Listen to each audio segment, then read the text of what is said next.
All right, so we've got Dr. Avi, we've got Haleman. He's I think a carnivore YouTuber would be a fair way to characterize him. They're going to debate veganism. Might be about health, might be about ethics. We'll just see as we go. I'm just going to unmute them now, and then they'll be able to talk. Everyone else is muted.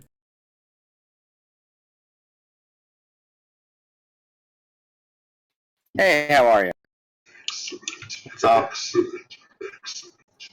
Good. How are you? So, what's your position that you'd like to defend? If I can. Well, what can I say? The vegan diet is trash. It made me anorexic, destroyed my digestion, and yeah, that's it. If the vegan, yeah. So your position is the vegan diet is trash and it made you anorexic. Is that your position? Or okay. And by trash, do you mean just inferior to the omnivore diet? Carnivore. Oh, inferior to the carnivore diet. Okay, Yeah, but not necessarily inferior to the. Okay. Is it just an anecdote that you have for that, or is there any evidence that you have that a vegan diet is inferior in any way to the carnivore diet? I've got various studies talking about the various different toxins in plants and how they affect digestion. Yeah, so when you talk about how they affect digestion, is there any outcome that's terminated in, or is it just saying this is a toxin by this whatever criteria, and this is what we speculate will happen? Yeah, that's the thing. There is no sort of health. There is no sort of health outcome. Yeah, and the reason no sort of mechanistic stuff. Yeah, and the reason this is important is because when we look at these quote-unquote toxins and when we try to terminate them in outcomes, what we found is that a lot of these plants that have a lot of these quote-unquote toxins that was shunned mechanistically, when we look at the outcomes, they actually end up doing better. So a classic example was legumes. So legumes have these things a lot of people called anti-nutrients, and there was speculation that there would be problems with digestion because of it, especially in elderly populations that couldn't digest very well. But the issue is when they actually looked at the outcomes, they actually ended up having the lowest all-cause mortality when elderly populations ended up consuming legumes. So just because we have a mechanistic speculation all the time, many, many times, it turns out to be unreliable and it doesn't actually pan out for the health outcomes. So do you have any evidence in terms of any health outcome that you could point to indicate that the diet you're advocating for is superior in any way? Or that the diet or the vegan diet is inferior? Okay. There are no health outcome data that would suggest the vegan diet is inferior. It just hasn't. There's no studies that have been done, and nor could I say that an all meat-based diet would be superior either, because that hasn't been studied either. What I can say is from my own personal experience that vegan diet just didn't work out, and I have some mechanistic data to sort of explain why that happens. Well, we already covered the mechanistic data and why that's very unreliable. Because there's mechanistic data. If you accept mechanistic data as a way of terminating outcomes without actually testing outcomes, and if you accept anecdotes to the same degree, I mean, you could basically argue for literally any diet under the sun with that criteria. So I can get any vegan in here to say, when I went vegan, what happened was, I got all these health benefits. I grew taller. The size of my penis increased. I got more money in my bank account. I mean, these are all things that happened when I went vegan. So,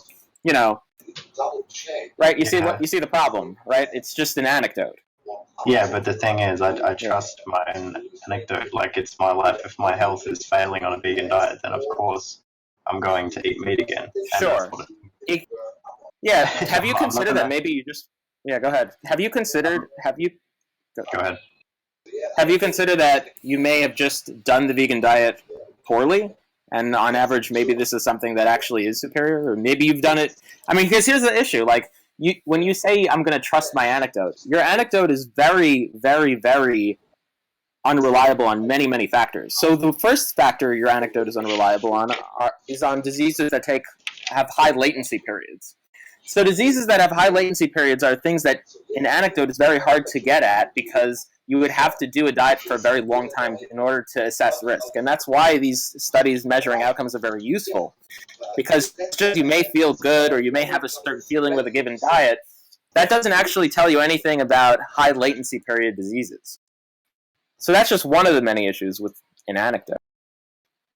Well, all I know is my current state of health is going to be the best indicator of my future health, and on a vegan diet, my health was going down the toilet, and so was many other people's.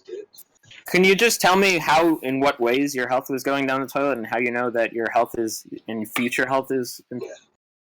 Yeah, so the first thing was digestion. So obviously, I was eating a lot of. I pretty much tried everything on the vegan diet, all the different foods you can think of, supplements as well. There was some. When you say digestion, what do you mean? Your ability to absorb, digest, and assimilate food and the nutrients. And that's been assessed by what? Like you've had blood work or what? Yeah. And what was your blood work? Like what basically my kidneys were fucked. My kidneys weren't really filtering properly. As measured by what? A high creatinine? Yeah. Well, that's very. And you went. What did your doctor say about your high creatinine?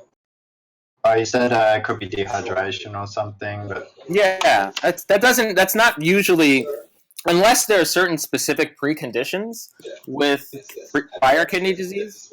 The only time I'm aware of like diets affecting your creatinine level and thus the calculated GFR is if you have pre-existing conditions for your kidney and you also consume like a lot of protein on top of that. You can do it, but other than that, it's really not related to the diet.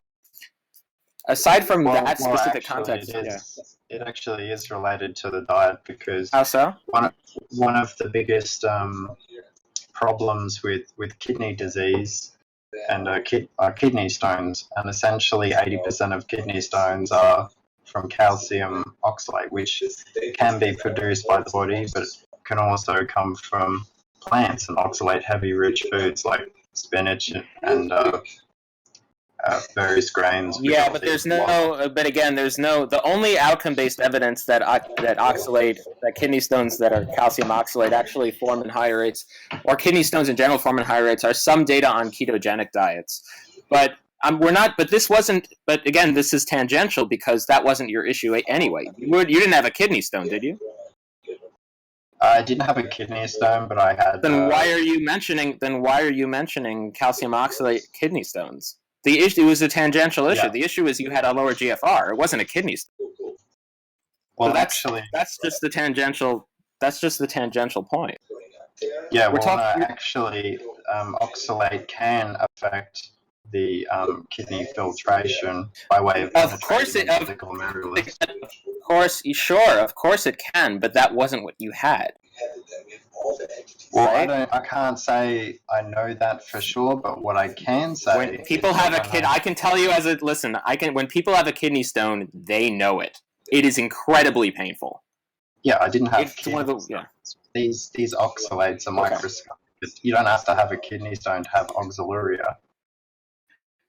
That's okay. Now you're talking about something else. Now you're talking about Now you're talking about these small degrees of precipitation.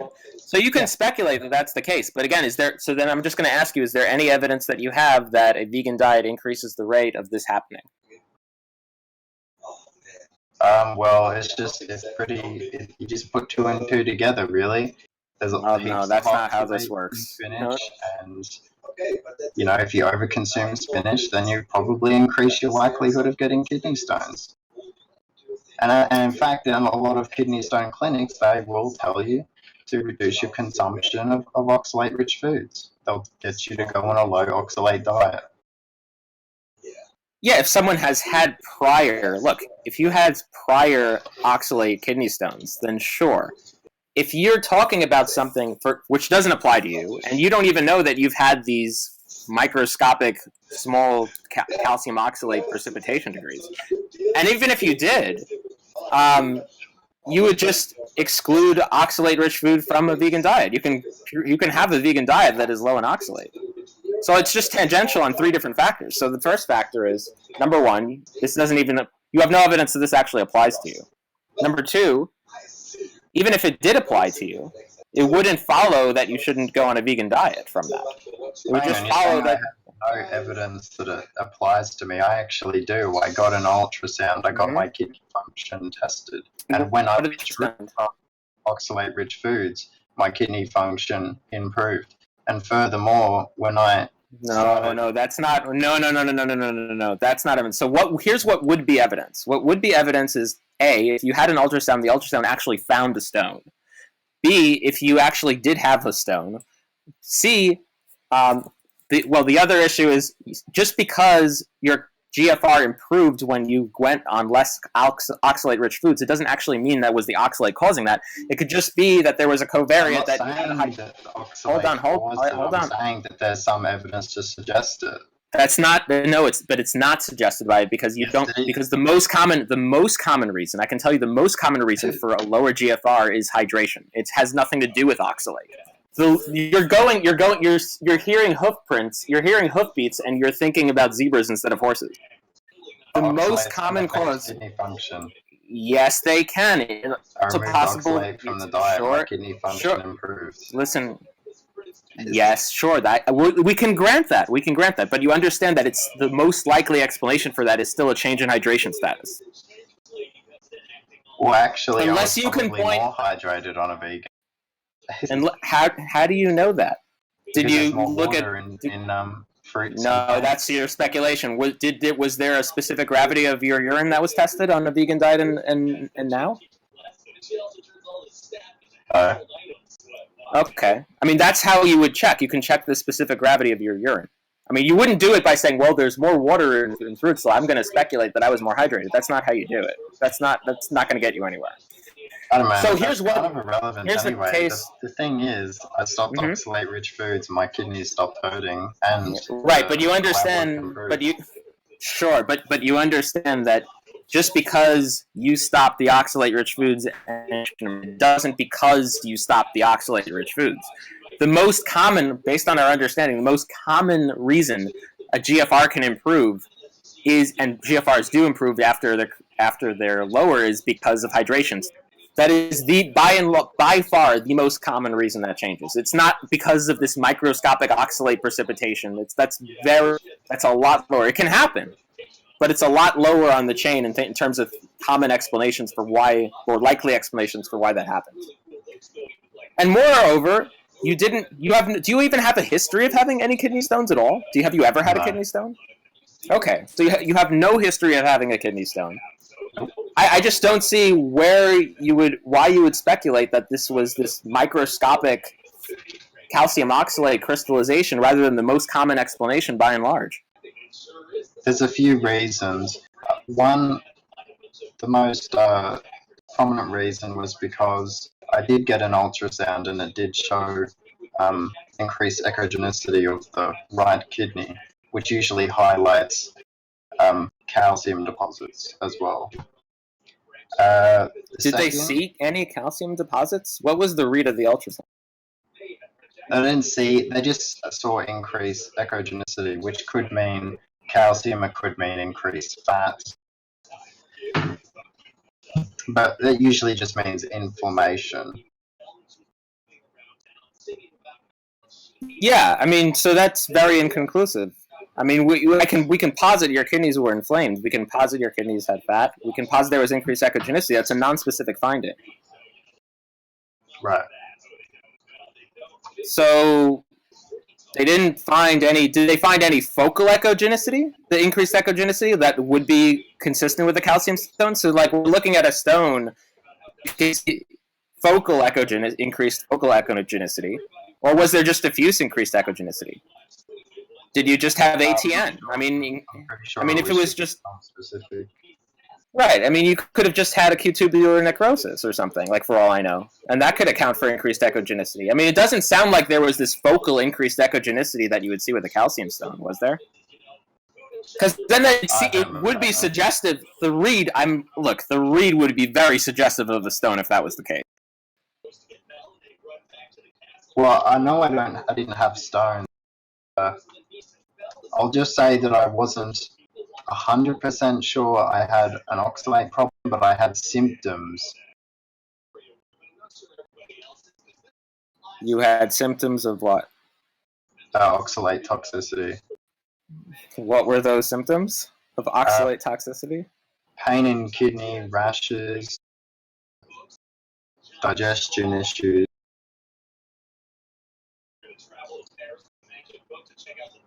Itchiness. Yeah, but you know those are things that can be caused by so Eczema. many different things. Like, this is completely non-specific. This is why it's not being talked about. It's because it's not really being studied all that much. No, it's kidney oxalate stones are very well studied. It's not that they're not studied. It's just that there was no evidence for you having this. When you look at diffuse echogenicity, I'm really skeptical that there was focal echogenicity. The read would have been very suggestive of an oxalate stone or a kidney stone, if that was the case. But the point being here is that even if we grant all of this, like this is, I mean, the point being is that this is an anecdote and really doesn't make the case for, even if everything is granted, which I'm not going to grant, this would just end up being an anecdote, and it wouldn't make the case that the vegan diet is somehow inferior. It would just mean you had a bad experience on it. So, again, what's the evidence?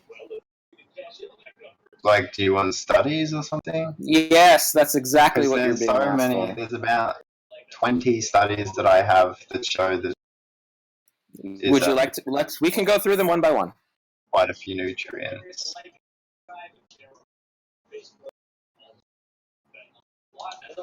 All right. Do you want to present them? Yeah, just give me a sec.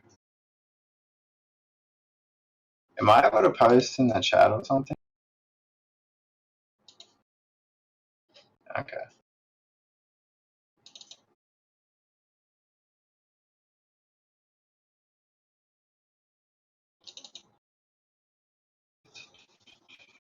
Nutrients you can't get from plants. Okay. So there's vitamin A. Mm-hmm. Basically, fat-soluble vitamin. Mm-hmm. Wait. Let's go one by one. So you have so vitamin A. You're gonna post something there? There you go. Okay, that's not one by one. That's 4 studies, but. All right. Is there a specific point in these studies that you would like to point out? I mean, yeah. What's the? We don't convert beta carotene to vitamin A very well. Most of us. Mm-hmm. Are you aware of the conversion rate of beta carotene to vitamin A and how much beta carotene one would need to get RD? I think it was something like the 50% of people in the UK. You think it was what? I'm sorry, I'm not hearing you. I don't remember exactly. I haven't read these studies. I just kind of keep them there. So you're posting studies. Are you posting studies that you just haven't read? You just keep them there and post them? Oh, I've read them. I just don't remember them. Oh, you don't remember? Okay. So basically, yeah. Basically, you don't need nearly as much as people make it out to be. And here's the data for that. So, one can always go for. There's different conversion rates for different foods, but the easiest way to do it is just to take a multivitamin that has beta carotene, synthetic beta carotene. 25 milligrams will be enough, even if you have about a 75% impairment in conversion. You'll get RDA of retinol without a problem, and here's the data for that. Yeah, but what if you don't want to take pills? If you don't want to take pills, if you don't want to take pills, what you can do is there are certain foods that you can eat, like sweet potatoes, that have a fairly high conversion rate. So sweet potatoes, you would need like 1 or 2 cups. Sweet potatoes are full of. They're super high in oxalates. They're dangerous, potentially. Okay. Do you have any evidence that someone like me would not be able to eat sweet potatoes, I would have a negative reaction. The other option would be carrots. Let's see. Yeah, carrots would be another option. Also, there doesn't seem to be any harm by taking How many this carrots would you have to eat to get the adequate amount of vitamin A? You would have to eat an exorbitant amount. It wouldn't be realistic. It wouldn't be as absorbent as people make it out to be, and we can go through the calculation. But more to the point, I just want to, before we circle back on that, I just want to point out that there's actually no harm in consuming 25 milligrams of synthetic beta-carotene. When in that dose, there's no increase in all-cause mortality. Then what? Then why isn't it bioavailable? Well, it is bioavailable. Well, it's obviously not for some reason. If most of the population can't. It is in other words, if you take 25 milligrams of synthetic beta-carotene, you'll be able to convert enough retinol. And there wouldn't be any side effect of that. There wouldn't be any increase in all-cause mortality. And there's no evidence for a problem of morbidity either. It's just a bit iffy, taking pills. You'll be able to get from food. What? I'm sorry, I didn't hear you. You should be able to get everything you need. B12 is another example. Wait. Why do you have to get everything? Why do you have to get everything from food and not a supplement? Because maybe just people want to eat. They don't want to take pills. It's unnatural. Well, just because something is unnatural doesn't mean a diet. You saying it's not natural doesn't follow that someone ought or ought not do that. It could be that something is not natural and they ought do it. It could be something. You're saying that the vegan diet is a diet, right? I'm saying the vegan diet is a diet, but that doesn't mean it has to be a natural diet. Are you saying that a vegan diet is a complete diet where you can get all your nutrition from food? No, you naturally no, but non-naturally yes, which is why I don't advocate for a natural vegan diet. I would be crazy to advocate for a natural vegan diet. So you agree that the vegan diet is a nutritionally diet without supplements? Wait, I agree that you cannot get all of your nutrients on a vegan diet without supplementation. Yes, I don't see a problem with that though. It could still be the case that a vegan diet with supplementation gets you where you need to go and could be healthier than the diet you're presenting. It doesn't follow that just because supplements may be needed from a diet that the diet is excluded from diets we should consider. Because it could be the case that we have a diet that requires supplementation, yet results in better health outcomes than a diet that doesn't require supplementation, and it would still make sense for us to go with the diet that does require supplementation in that case. So you simply pointing out that a diet may require supplementation doesn't get you to where you need to go. It doesn't make your case that it's inferior. But it is inferior because you just admitted that you can't get everything you need on a vegan diet. When we're talking about if your measurement of inferior is that metric, sure. But when people talk about inferior diets, what they generally mean is that they lead to problematic health outcomes with respect to another diet. So you're basically saying nature didn't do everything. I'm sorry, I didn't hear you.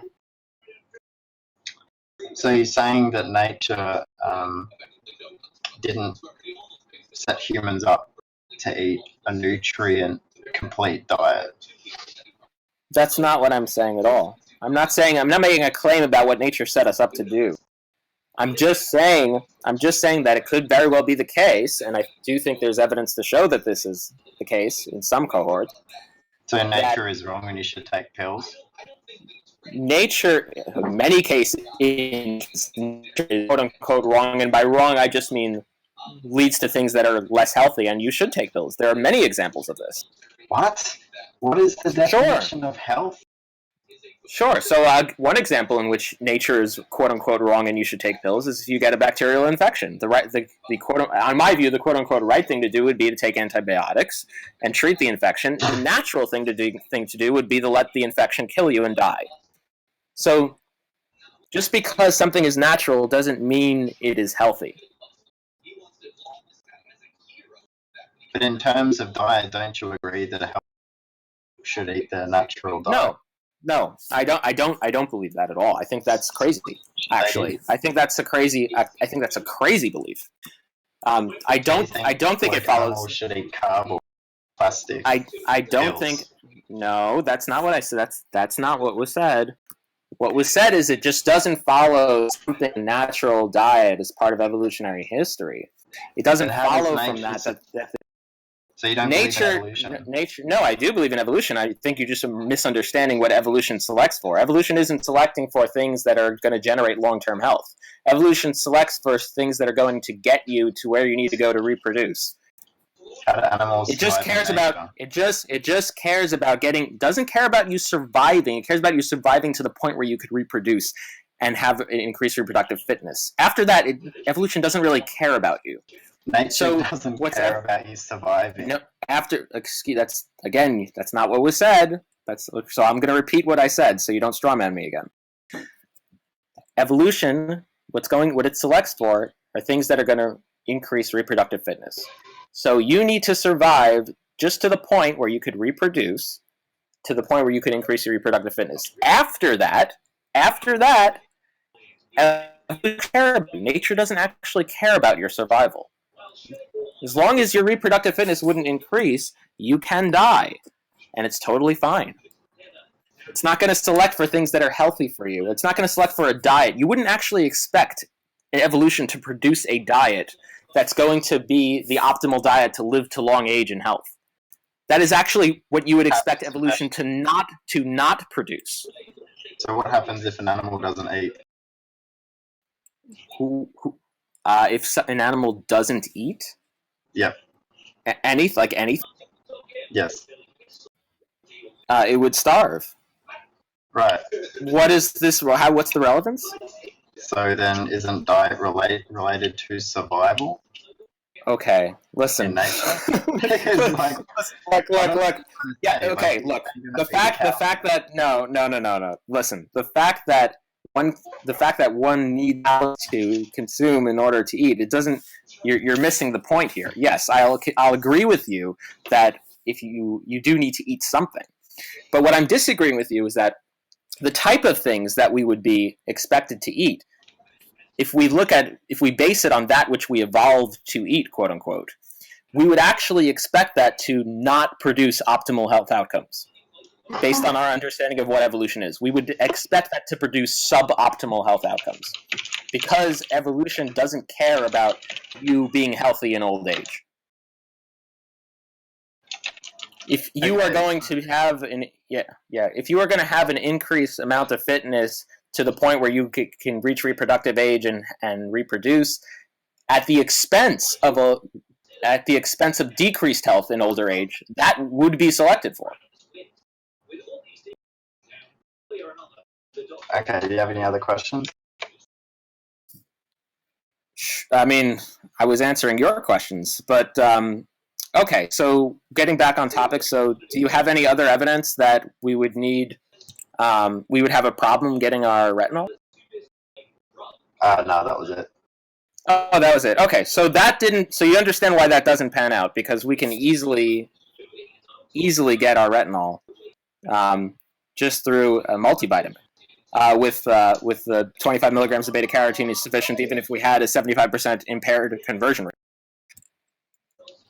I'm questioning the bioavailability of that even. Okay, would you like to go through the calculation?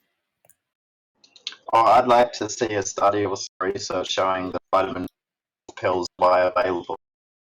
Sure, we can do that. Would you like that study? Yeah.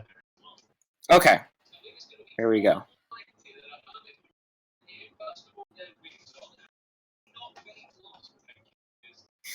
There is a study comparing different conversion rates of synthetic beta carotene, and it is a 6-to-1 conversion rate for beta carotene to retinol.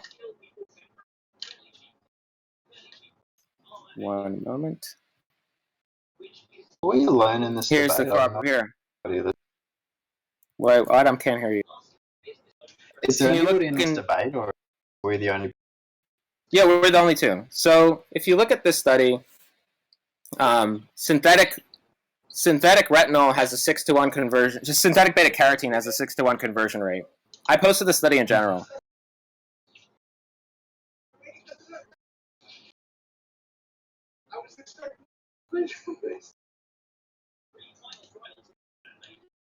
Daily consumption of Indian spinach or sweet potatoes has a positive effect on vitamin A stores. Results.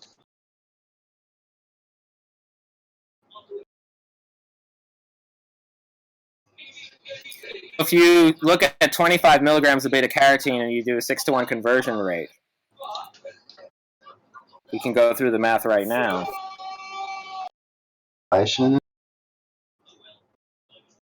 Design. So 25 divided by 6 is 4.16 milligrams. And even if you assume you're only converting about 25%,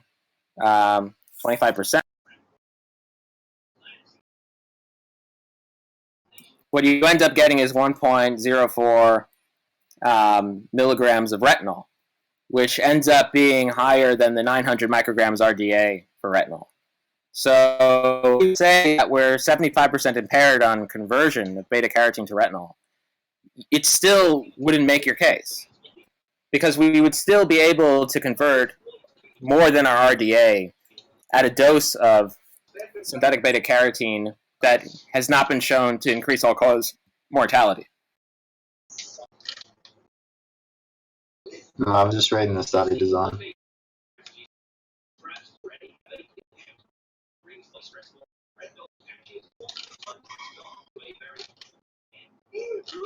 Okay, there's that. But what about, let's see, heme iron? You can get heme iron. You can get heme iron on a vegan diet. How? Have you heard of the Impossible Burger? Yeah. But You're why aware the hell that has would anyone heme use iron? that? That's toxic. Are you? Why is it? How do you know that's toxic? Oh, just look at the ingredients.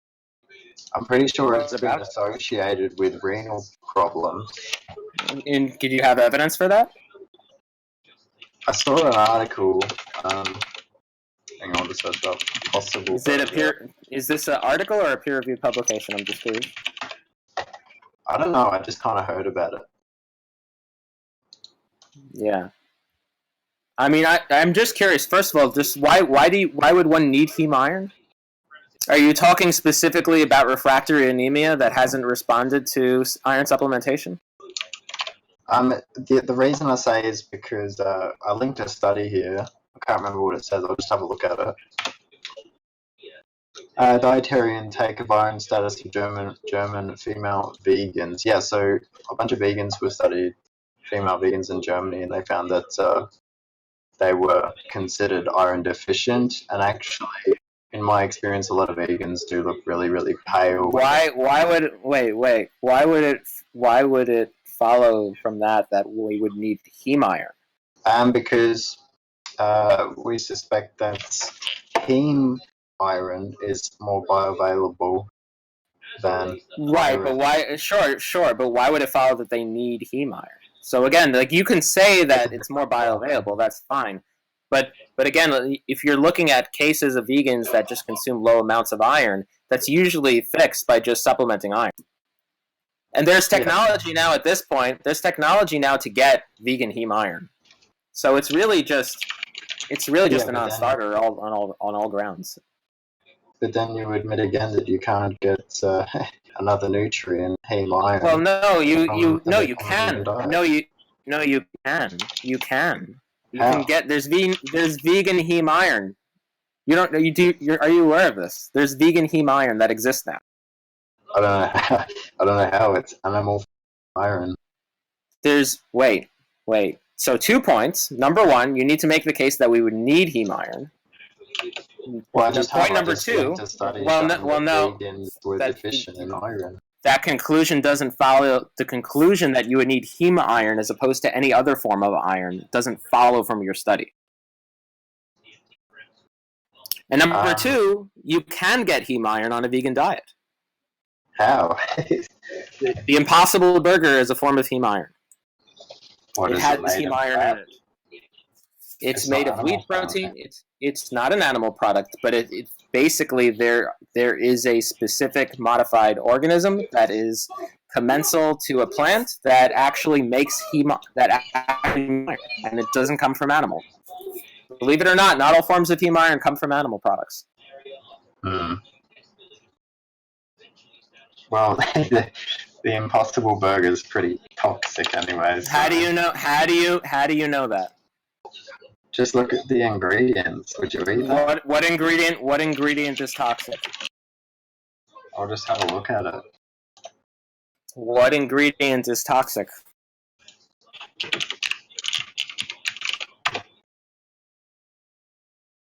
Okay, so it's got wheat protein, Mm-hmm. coconut oil. That's toxic. How do you know that's how do you know coconut oil is toxic? It's antimicrobial. It kills cells. How do you know that that's toxic when consumed? You saying it's antimicrobial doesn't help your case. Well, yes, it does, because it kills your cells, your epithelial. Do you know what antimicrobial means? Sorry, bacteria. Yeah, it can kill bacteria. But okay, so is there any evidence that when the coconut, well, no, that can or cannot be good depending on which ones they kill, and or it could be just neutral if it doesn't kill them in sufficient quantities. Also, coconut oil gets emulsified in the gut, in the stomach, long before it even reaches where most of your microbiome is in the colon anyway. It gets absorbed before it reaches where most of your microbiome is in the first place. So that's just an ignorance of anatomy. Yeah, but the it. Well, no. Listen, you pointing out that it's anti. Also matter as well. You know, it's not just bacteria in your gut. You point in your mouth. Listen, the bacteria in your mouth quickly regrow. You're not going to wipe out the bacterial colonies with coconut oil. I got news for you. It would still. You don't even do that. Listen, you're not going to even do that with antibiotics. Like this, do you have any evidence for this? Well, antibiotics are terrible. They decimate people's gut floras. Antibiotics can decimate people's gut floras, but the mouth microbiota very quickly comes back. I can tell you that right now. Also, do you have any evidence? In toxic concentrations, and what concentrations are you aware? Listen, here's the thing: when you claim something is toxic, you can't just make that claim. You actually have to show, like, okay, here's the ingredient, here's what the toxicity level is, here's the concentration, here's how much they're consuming. You can't just say, oh, coconut oil, that's toxic. No, it isn't. It is. It kills cells. Do you have any evidence? Where's your evidence? It has salicylates. And salicylates have been associated with inflammation and have cell-killing properties. Just because something has salicylates doesn't make it toxic. It wouldn't have salicylates if it was meant for humans to eat. That's not true. We give salicylates to humans all the time. That doesn't mean it's not toxic. Okay, doesn't mean it is toxic either. Do you have any evidence that it's toxic? You're making the claim here. Yeah, salicylates. So what's the evidence? Show me that the level of salicylate in the Impossible Burger is toxic. Well, I don't have that specific information. Okay, but you need that specific information. Also, where are you seeing the salicylates? They're in coconut, pretty sure. They're in all coconut oils? I don't know. There's various different kinds. Okay, so we're. Wait, because there's no ingredient salicylate in the Impossible Burger. You're inferring it because it says coconut oil. So I'm just asking you, is it all coconut oil that salicylate has? That have salicylates? Can't say. But I assume would have salicylates. I don't know if that's for sure, but I wouldn't consume it. Yeah, so Either here's the way. thing. I mean, it all depends on the concentration. So salicylates in a low concentration will almost certainly do nothing. Anything, just almost anything in a low concentration will do almost nothing or nothing. So you pointing that there's salicylate, what you need to do is show that there's a level of salicylate that is harmful, that to show that based on the amount of coconut oil and the amount of salicylate concentration in this coconut oil, consuming the X amount of the Impossible Burger will have this amount of harmful effect. Like, that would be an argument you could run. What you can't... But I don't think that's something that nature intended for us to do. Now you're just appealing to nature again. So appealing to nature isn't going to help you either. Again, nature didn't intend for us to go and be healthy into an old age. So you appealing to some things in our food that actually believe it. Okay, you're labeling. Okay, again. What is toxicity is all made by the dose. So you are already assuming your conclusion and your premise. It doesn't work like that. You need to show that toxin. It's not. No. What makes something toxic? Believe it or not, there are quote unquote that are actually healthy in low doses. There are quote unquote things that are thought to be toxins, and they find out that actually in low doses they're actually beneficial and they're not toxins. It's not that a toxin is a toxin and that's just it. It's contextual based. It's very contextual based on the dose. An anti-nutrient or said toxin, but at the end of the day, they're still a toxin. Yeah, no, we do. No, we do. Okay, well then, if that's how you want to define it, that's fine. But then it would also follow that we should be consuming them in low doses. What I mean is that the more of it you consume, the more toxic it will become. Okay. At some level, sure, but it actually doesn't follow at low levels. At low levels, we don't see that relationship. There's always a level of anything that's not going to actually harm. Sure. Even cyanide at low levels, you endogenously produce more cyanide that you would get from cyanocobalamin. At low enough cyanide, you can take low enough amounts of cyanide and you would have no effect on you. Yeah, so what you need to do, okay, I'm not talking about if there's a need to, no, that's not what we were talking about, though. We were talking about, look, you said there's a problem with iron. This is how we got on this conversation. And I said, well, number one, you need to show why we would need heme iron as opposed to any other iron, because when vegans supplement with other iron pills, they get better. Number two, you need to show that it would be a problem for us to consume the vegan form of heme iron, and you haven't done that. Well, I can't say for sure. There is definitely a problem with iron. I'm saying I found these things to suggest that vegans have problems with iron. Well, no, see, but you're misinterpreting what the study is suggesting.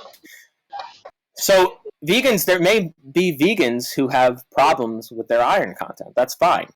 That's not the question, though. The question is, what happens when you give them elemental iron? What happens when you give them iron supplements? What happens when you give them more iron-rich foods? And the answer is usually they get better. And if you have a really rare case of a vegan who doesn't get better, who has this refractory anemia to all forms of supplementation and needs heme iron, there are vegan sources of heme iron. Now, you haven't made the case that would be problematic to consume. Well, but I can make the case. Okay. Can you show me what concentration of salicylates are in coconut oil? No, I can't. Okay. Yeah, but here's the thing, that's really important. Because if you can't do that, then it's important, because if you can't show me the concentration of salicylates that are in coconut oil, there's a harmful effect. Yeah, but there's no reason to consume it in order to get hit. Well, in this case, which you can't get anyway. Well, in this case, there would be a reason to consume it if there's a case of refractory anemia and someone's a vegan. So again, if you're going to claim that you claimed it was toxic, in order to substantiate that claim, you are actually going to need to show me the concentration. No, I don't. So then yes, you do.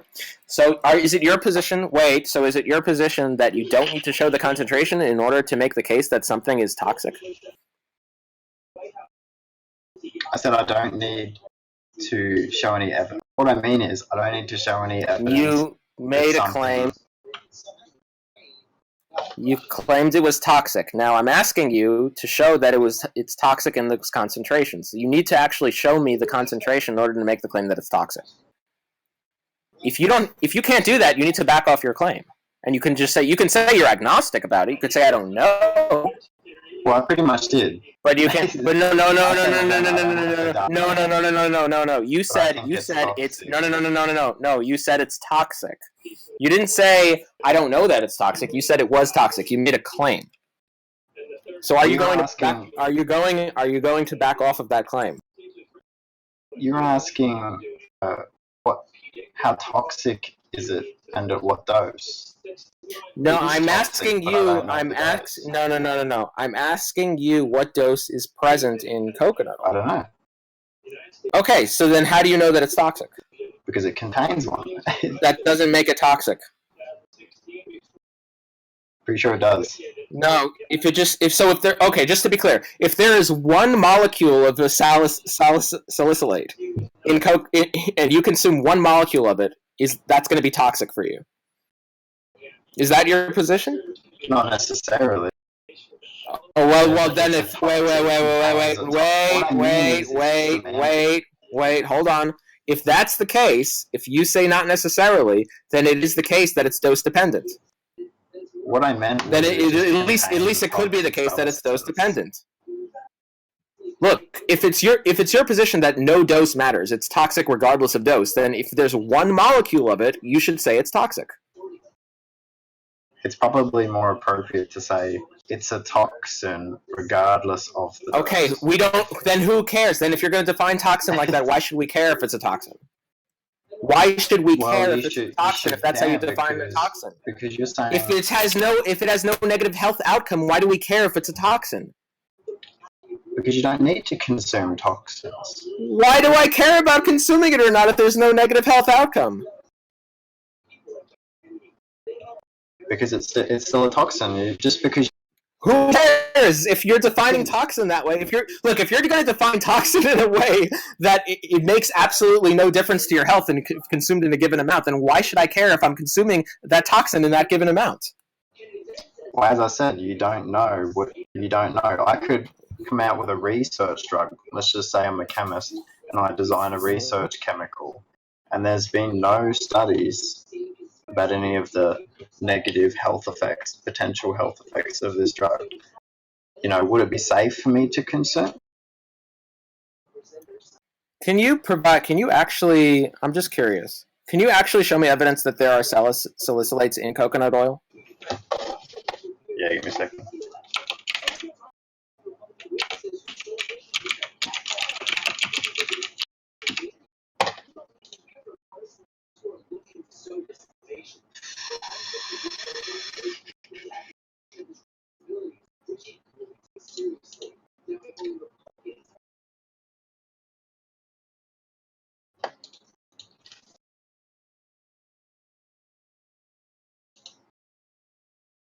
Yeah, I haven't read any of these, but you'll probably find something.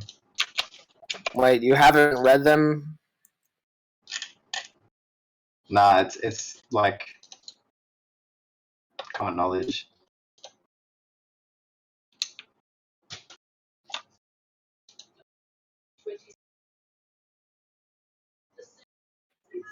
Okay, let me see what you're posting. Yeah, I saw this thing. Salicylate sensitivity. Okay. And where does it say that this is in coconut oil? Probably somewhere.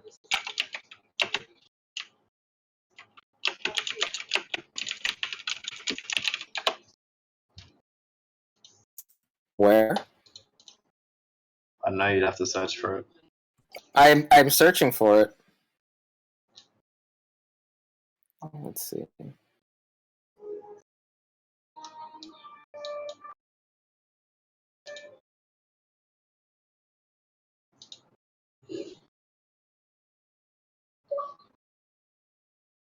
I don't know, man. It says low salicylate.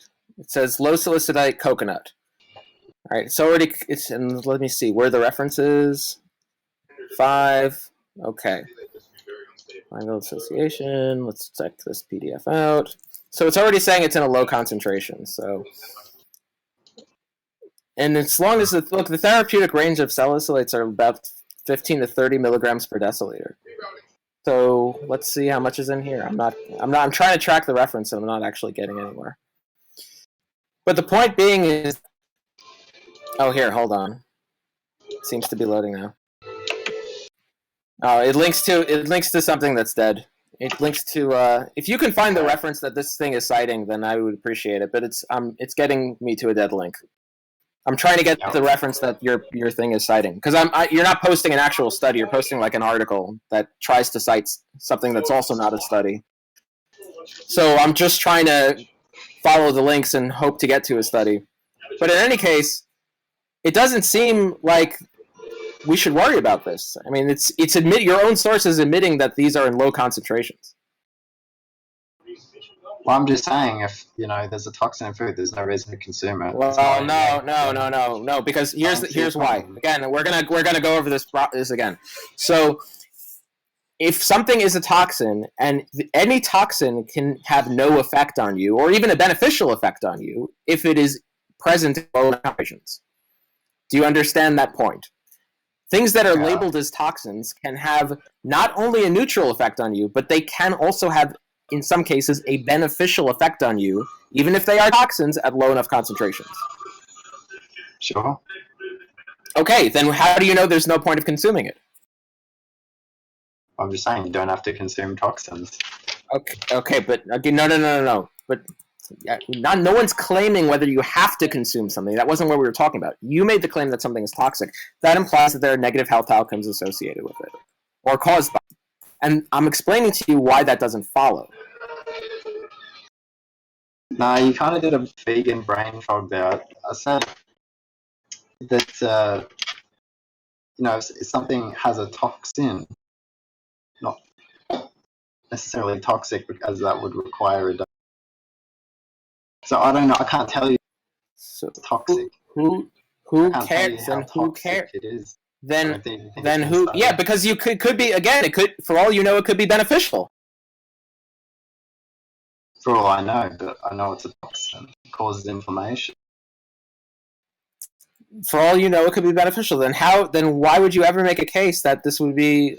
Are you trying to say this is problematic, or are you just saying, okay, well, there's this presence of this thing in it?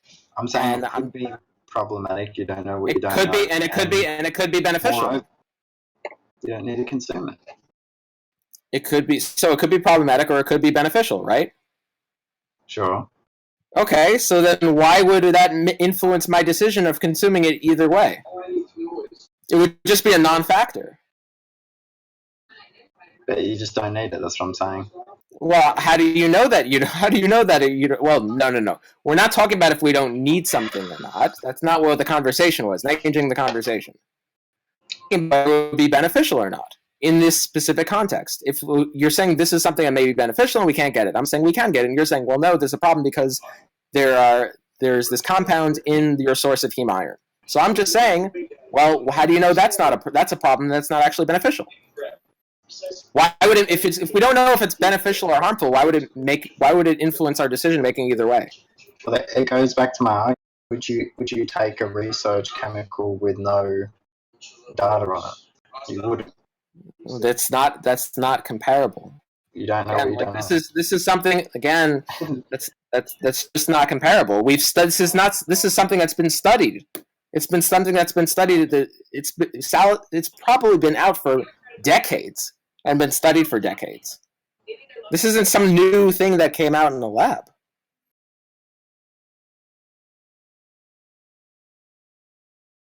Okay. Here, look. Here's a paper I'm linking. I'm linking it in general. Okay. The presence of naturally occurring salicylates in fruits, vegetables, spices, Beverages, both alcoholic and non-alcoholic, have been confirmed by several research groups. Although concentrations determined do not always agree, Swain et al. Suggests that a normal mixed diet contains total salicylates in the range of 100 to 200 milligrams per day, although other groups have suggested that this may likely be an overestimate owing to a lack of analytical specificity. Jackson et al. Suggested that the intake of dietary salicylates in subjects taking a mixed diet was only on the order of 2 to 4 milligrams per day, an amount probably too low to affect disease risk.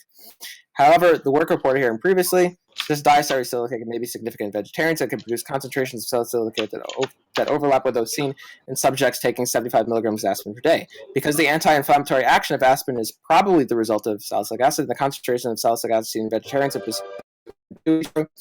it is plausible that dietary salicylates may contribute to the beneficial effects of a vegetarian diet, although it seems unlikely that people consuming mixed diet will receive sufficient intake of salicylates to therapeutic effects. So, it's actually, by the way, it's actually thought that the COX-2 inhibition at this level of salicylic acid is beneficial, based on the publication I'm just reading to you. So, there seems to be reason to believe that not only are the levels of salicylates that vegetarians are consuming are not only not harmful, it seems to be that there may be reason to believe that they actually are beneficial. So your own point not only doesn't support your position, it actually supports my position. Not really, because there's... Not really, because what? There's people with salicylate intolerance and that aren't able to consume salicylates. This paper was what? Wait, what? There are people that are not able to consume salicylates that have salicylate intolerance. My point being is that intolerance? Wait, I can't hear what you're saying. Intolerance? I'm saying people intolerance. Oh, people with salicylate intolerance. Okay, and what dosage of look, if people have a salicylate intolerance, all I would just say is I would revert to things like elemental iron or things like iron gluconate, which has higher absorption than things like more oxide forms of. So iron gluconate. What's the problem with that? Like, what's the evidence that someone wouldn't be able to? So let's say someone has a salicylate. Like, I'll grant you this. Like, we can posit all of these rare things. So what's the problem with just supplementing with iron gluconate? With iron? With iron gluconate. I speculate that it's not very bioavailable. Iron gluconate is pretty bioavailable. And another problem with it is, again, you have to supplement. You can't get it from the actual vegan diet. Why? No. Number one. Wait. Number one. No. We don't. Number one. Who cares? Number one. Who cares? Number two. How do you know we can't get it from a vegan diet? Well, I just linked a study that showed that. That doesn't. No. That doesn't mean they can't get it from a vegan diet. That means that the vegan diet that they were employing, they weren't consuming enough iron. The conclusion isn't. Well, no. The conclusion's not following from your study now. You're taking a study. No. It's evidence in your face. It's evidence that there are vegans who have been deficient in iron. It's not evidence that one cannot get iron on a vegan diet. And even if it was, who cares if we have to supplement with iron? You can get some, but probably not enough. You can get what? You can get some, but probably not enough. How do you know that? Because I see them every day. They're pale. No, but that's not evidence in terms of what one can get on the vegan diet. So you have actual evidence. No, it isn't. If just again, you don't know. That's not evidence. So do you understand why that's not evidence for what you're saying?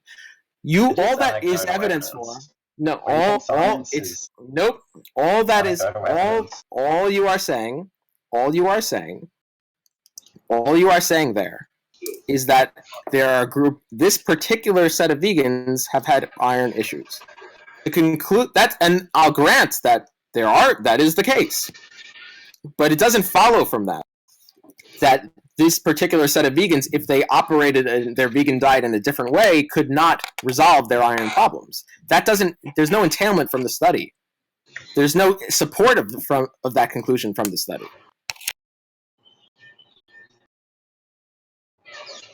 It's still evidence in my favor that a vegan diet is possibly deficient. No. Now you're changing. Ooh, that was really slimy what you did there. Ooh, that was slimy. Oh, wait a minute. That's not what you said before. Did anyone catch that? I'll repeat what you just said, just so everyone can see the slip.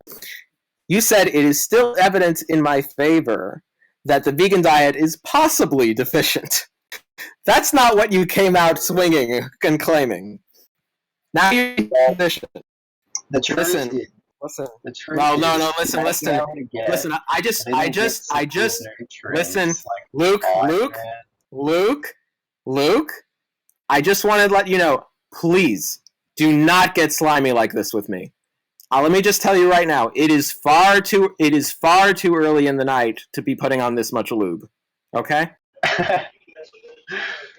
I'm telling the truth, man. Like, you may get little. No, you changed percentages of these. You made a slip there. You changed your position completely in order to avoid. You saw exactly where it was going, and then you could not defend your position, and then you completely changed. The vegan diet is a deficient diet. Okay, that's not what you. No. Oh, now you're going back to the strong claim. Okay. So you're going back to the strong claim, not the weak claim. You said it's possibly deficient. That's what you said. Yes. Well, now is your claim that it's possibly deficient or that it's 100% deficient?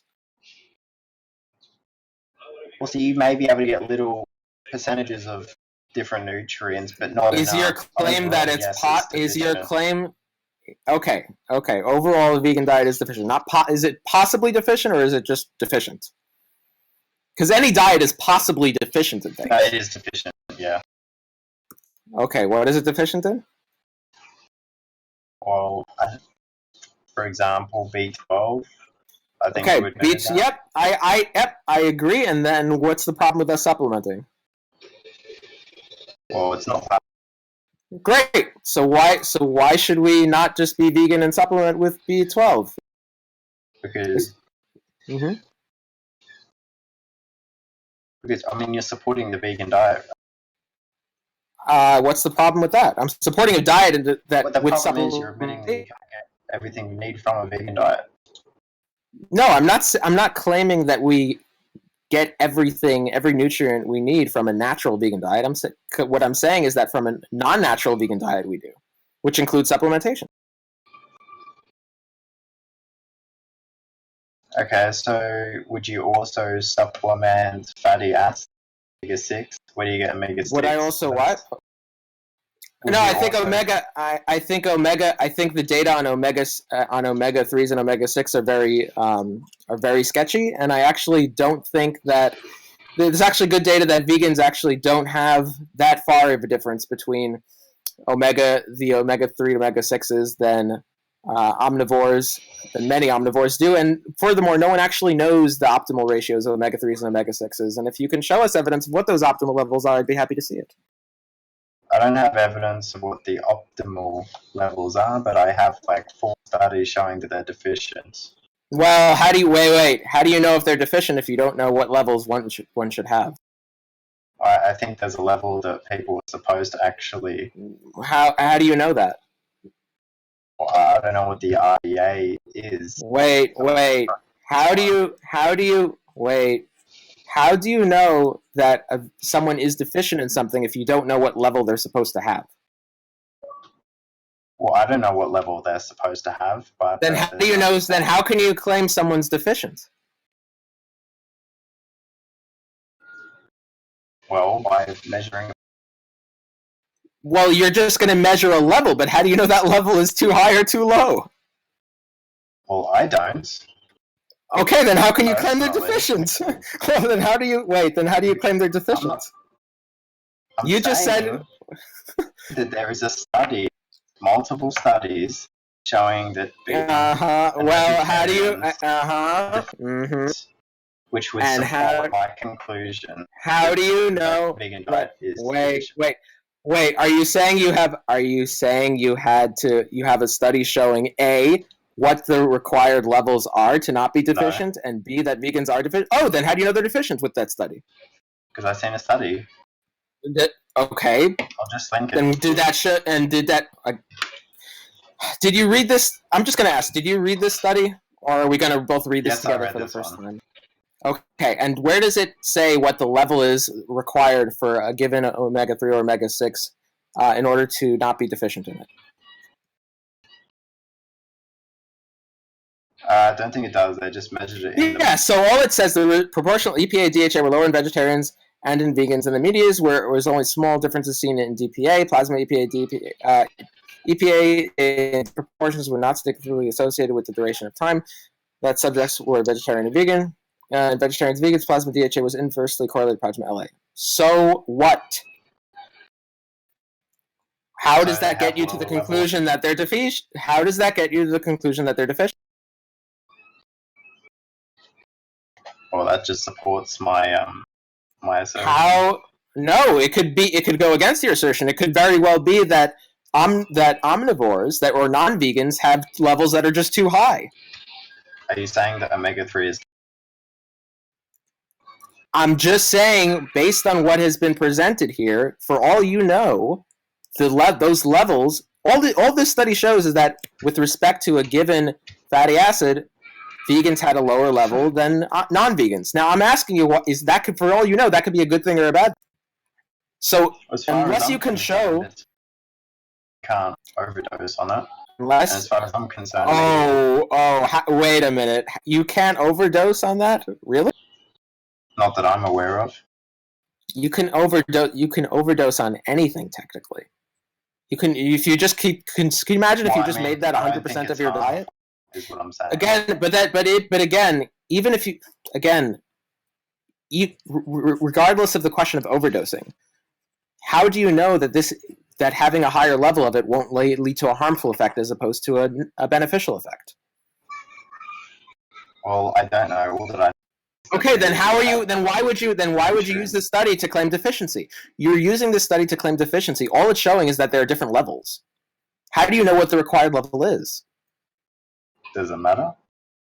There's what? Yes, it matters. Because the reason it matters is because if the required level is really low, then it would, and even at different levels, it could be meaningless and it wouldn't show deficiency. And if there was a problem with having too high levels, it can actually show the opposite effect, that non-vegans are actually harming themselves by having too high levels. So in order to make your case, you actually need to make the case that here's what the required levels actually are. So do you agree that vegans have low? I'm sorry, you cut out. So do you agree that vegans have low? I agree that in this specific study, vegans had lower of proportions of plasma EPA and DHA. There's other studies, by the way. There are other studies, by the way, that show that they weren't that different. So it's important not to cherry pick evidence. So we're going to go to. I have multiple studies, and I also have studies that the plant forms of omega-3 alpha linoleic acid is not that bioavailable and convertible. It doesn't. I don't see why. No, that's. I'll grant you that, but I don't see why that matters if you can't show what level is required to not be deficient. Well, it matters because that is where the vegans think they get the omega-3. Again. You're not tracking. You're not tracking now. You're not tracking. It could very well be that even if we grant that, your conclusion still doesn't follow. Do you understand why? Because even if you're only converting a small amount of it, even if that was the case, it could very well be that the optimal amount is that small amount, unless you have evidence showing otherwise.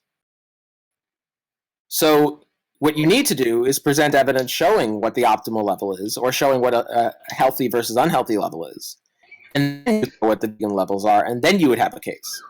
Right now, all you're showing is that there are differences in levels. I've already shown that it's the diet is you haven't. Okay, no. Now you're going back to B12. Ooh, we're getting slimy again. Oh man, we're putting on more lube. We're not. Listen, don't try going back to B12. We already talked about that. I'm gonna push you on this because I've got you here. You're making a claim about omega-3s and omega-6s. Yeah. Okay? Yeah, so in order to claim that we have too low levels, you can't just show that we have lower levels with respect to another group. You actually need to show, no, you can't, that in and of itself doesn't get you where you need. What you actually have to do is show that what you actually have to do is show that those low levels are actually terminate in an outcome. They terminate in negative health outcomes with respect to higher levels. That would get you your case. You need two things in order to make your case. You measure the amount of omega-3 in meat and the amount of omega-3 vegans are. Therefore, therefore what? Therefore vegans have lower levels of omega-3. But that could be a good thing. That doesn't necessarily mean it's a bad thing. Because sometimes having too much nutrients is a bad thing. Show me a study that Are you familiar with nutrient? Toxic. What? No, don't. Ooh, that's slime ball number 3 move. I never claimed one way or the other. All I'm saying is we don't know. In some cases, having too much nutrients leads to nutrient toxicity. In some cases, it doesn't. All I'm saying is I don't know the optimal levels, and neither do you. And in order to show that we're suboptimal, you actually need to establish some frame of what optimal is. And then you need to show what the levels are in different groups. So don't try to shift it back, the burden of proof back to me. I'm not making the claim. Plant-based diet. Where do you get omega-3? Vegans have some amount of omega-3, even if the conversion's not 0, by the way. So vegans have some amount of omega-3. The conversion is lower, but it's not 0. So the question is, if you want to say, is that deficient, or is that, for all you know, that smaller amount could be optimal, unless you can show what it is.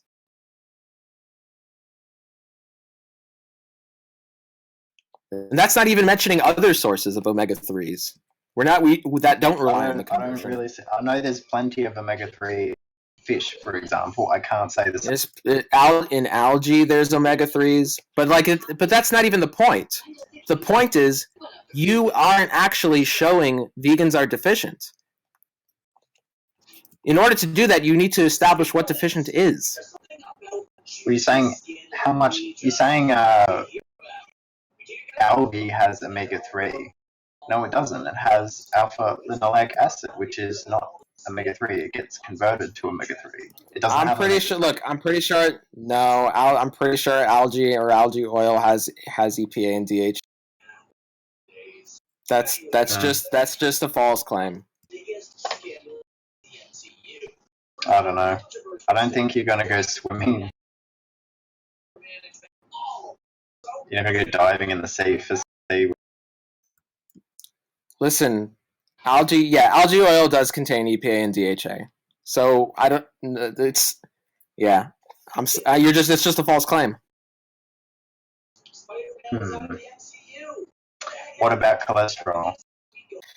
Yeah, I think dietary cholesterol increases based on the latest meta-regression analysis. It increases serum LDL, and based on the Mendelian randomization studies, it seems to be all things considered increase your risk of cardiovascular disease.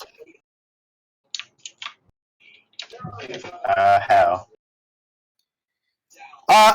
We don't need to know how, actually. We just know the outcome because we know it's causative because of the Mendelian. It was a Mendelian randomization study.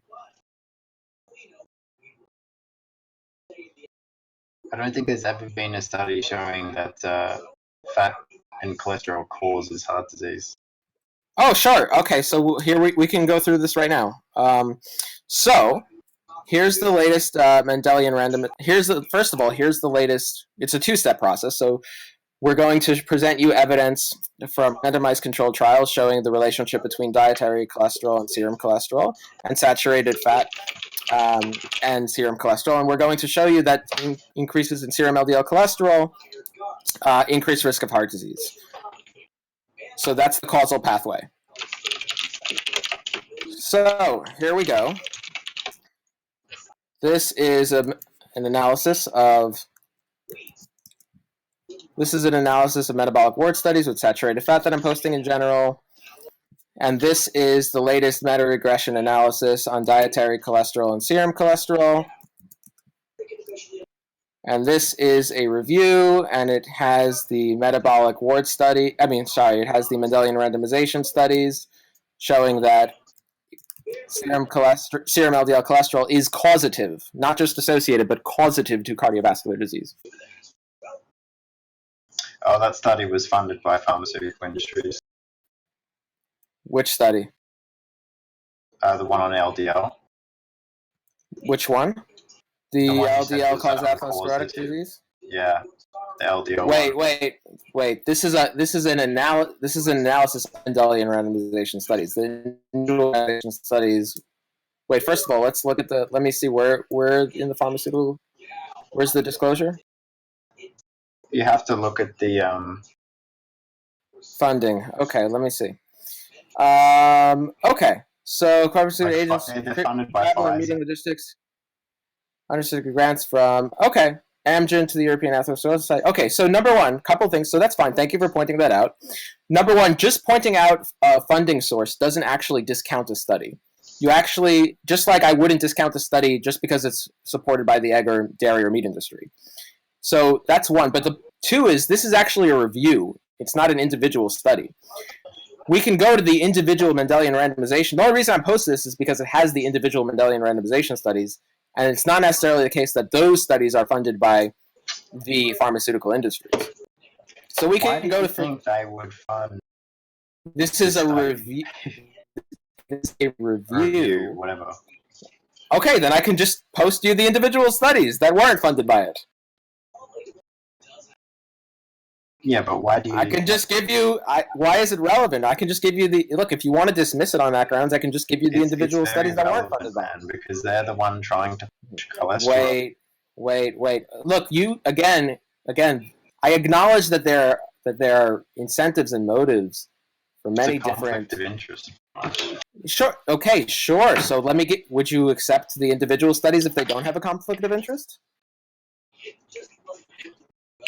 No, I wouldn't anyway, because... Why? Why?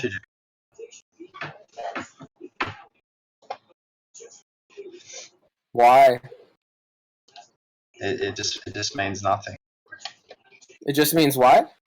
Means nothing. Everybody Why that does I it... know... Wait, why does it mean... Wait. If a randomization study shows that LDL-C is causative to cardiovascular disease, why does that mean nothing? Because it's all based on associative studies.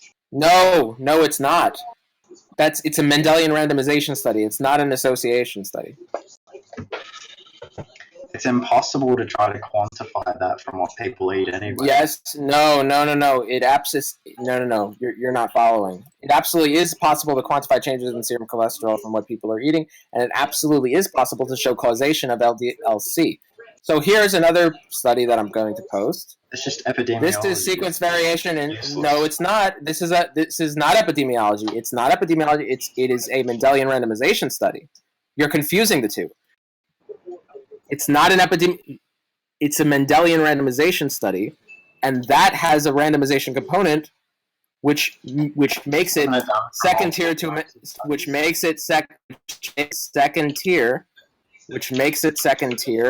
a randomized controlled trial. It is not a epidemiology study. It is not on the level of an epidemiology study with respect to inferring causation. Yeah, but you have no mechanism by which cholesterol causes heart disease. That's irrelevant. We don't need to know the mechanism. It is very relevant because you nope. You don't need to know Nope. You can infer causation without knowing the mechanism. You do not need to know the mechanism to infer causation. It's just tangential. Well, as far as I'm concerned, the whole thing's funded by pharmaceuticals. You can test. You can. No, it wasn't. No, it wasn't. I just posted a Mendelian randomization study, and I'm not seeing any funding from pharmaceutical companies. No, but the review is who is. Yeah. So what? So what? It's a review. Yes, the review is based. But the review is based off the individual studies that were not funded on it. So here, look. Here's an individual study. Here's it published in the New England Journal of Medicine. This is sequence variations in PCSK9. Now, this was not funded by the pharmaceutical industry. What's your response to this Mendelian randomization study? Let's have a look. As I said, this is associative. I like plasma. Nope. It tests Mendelian. Nope. Reduced risk. Yeah, but you're not. What you're not understanding is that. Study. Nope, you're not. You're not getting it. You're not tracking. You're not getting it. You're not getting it. You're really not getting it. Okay, so real quick, I can explain to you how. So Mendelian associations in Mendelian randomizations test for causality.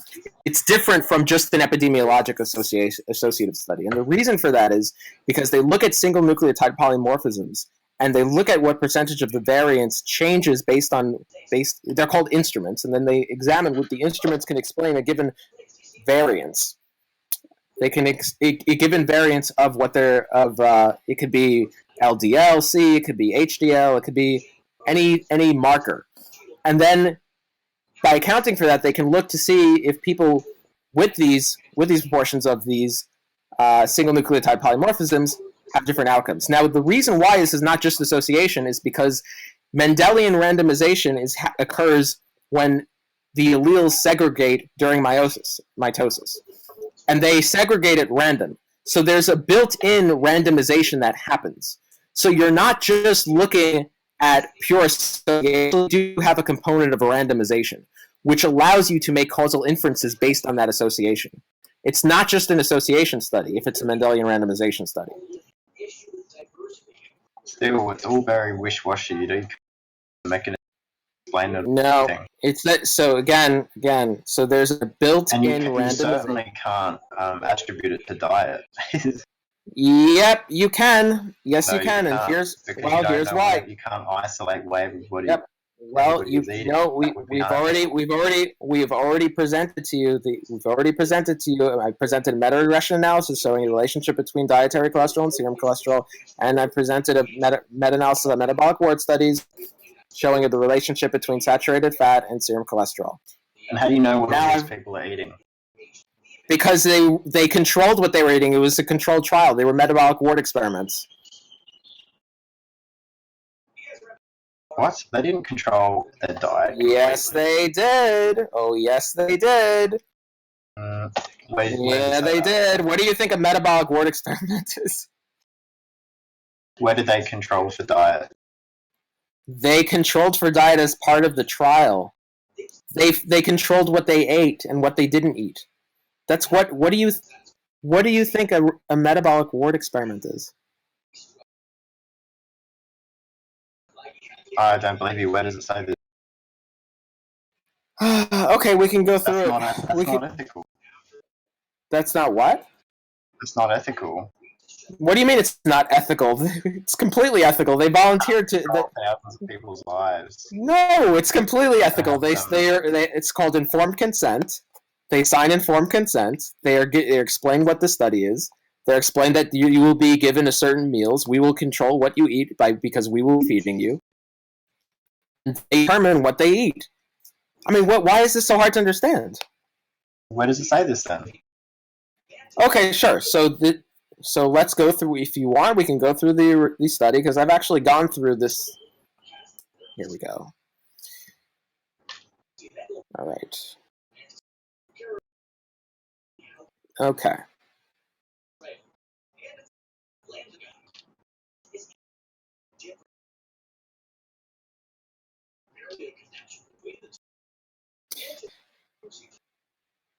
Okay.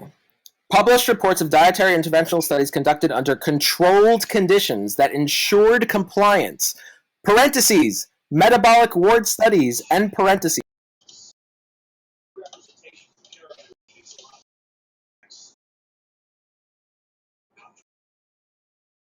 That's what a metabolic ward study is, where the dietary compliance is controlled for.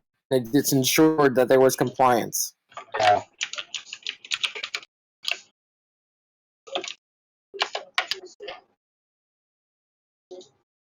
How do they do that?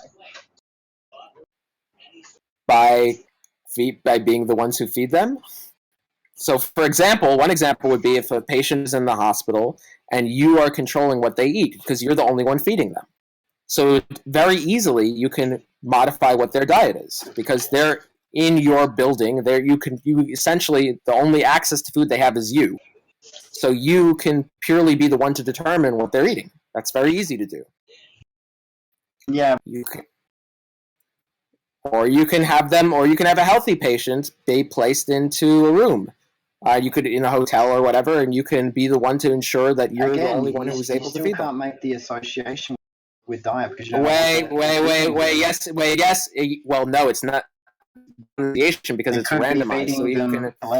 Do you understand? Listen. It's not these.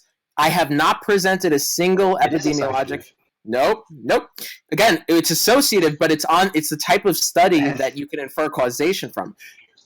Again, what do you think a randomized controlled trial is? The point of randomization is that there's going to be an association in the randomized controlled trial, but that's not the point. The point is that infers causation. When you're faced with being unsure of a causal pathway or a confounder in an association, what you do is you randomize. That is the easiest way to get to the answer. That is yes, I can. It was controlled for. And it was randomized. So again, the point is that when you are faced with a question of whether there's an association or a causation, you can randomize and you can tell if the association is causative. You can infer causation. So what is your response? With that being said, what is your response to the metabolic wart studies? Can't explain how cholesterol causes heart disease, and it doesn't explain how it relates. What is your response? It doesn't. That's not what it seeks to do. It's not what it seeks to do. Again, it attempts to infer causality. Now, what's your response to that? We're not supporting the vegan diet. We're talking about food. There's a discussion on. I'm supporting. Again, that's not an answer to the question. What is your response to the Mendelian randomization studies inferring causation between LDL-C and atherosclerosis? Don't trust it.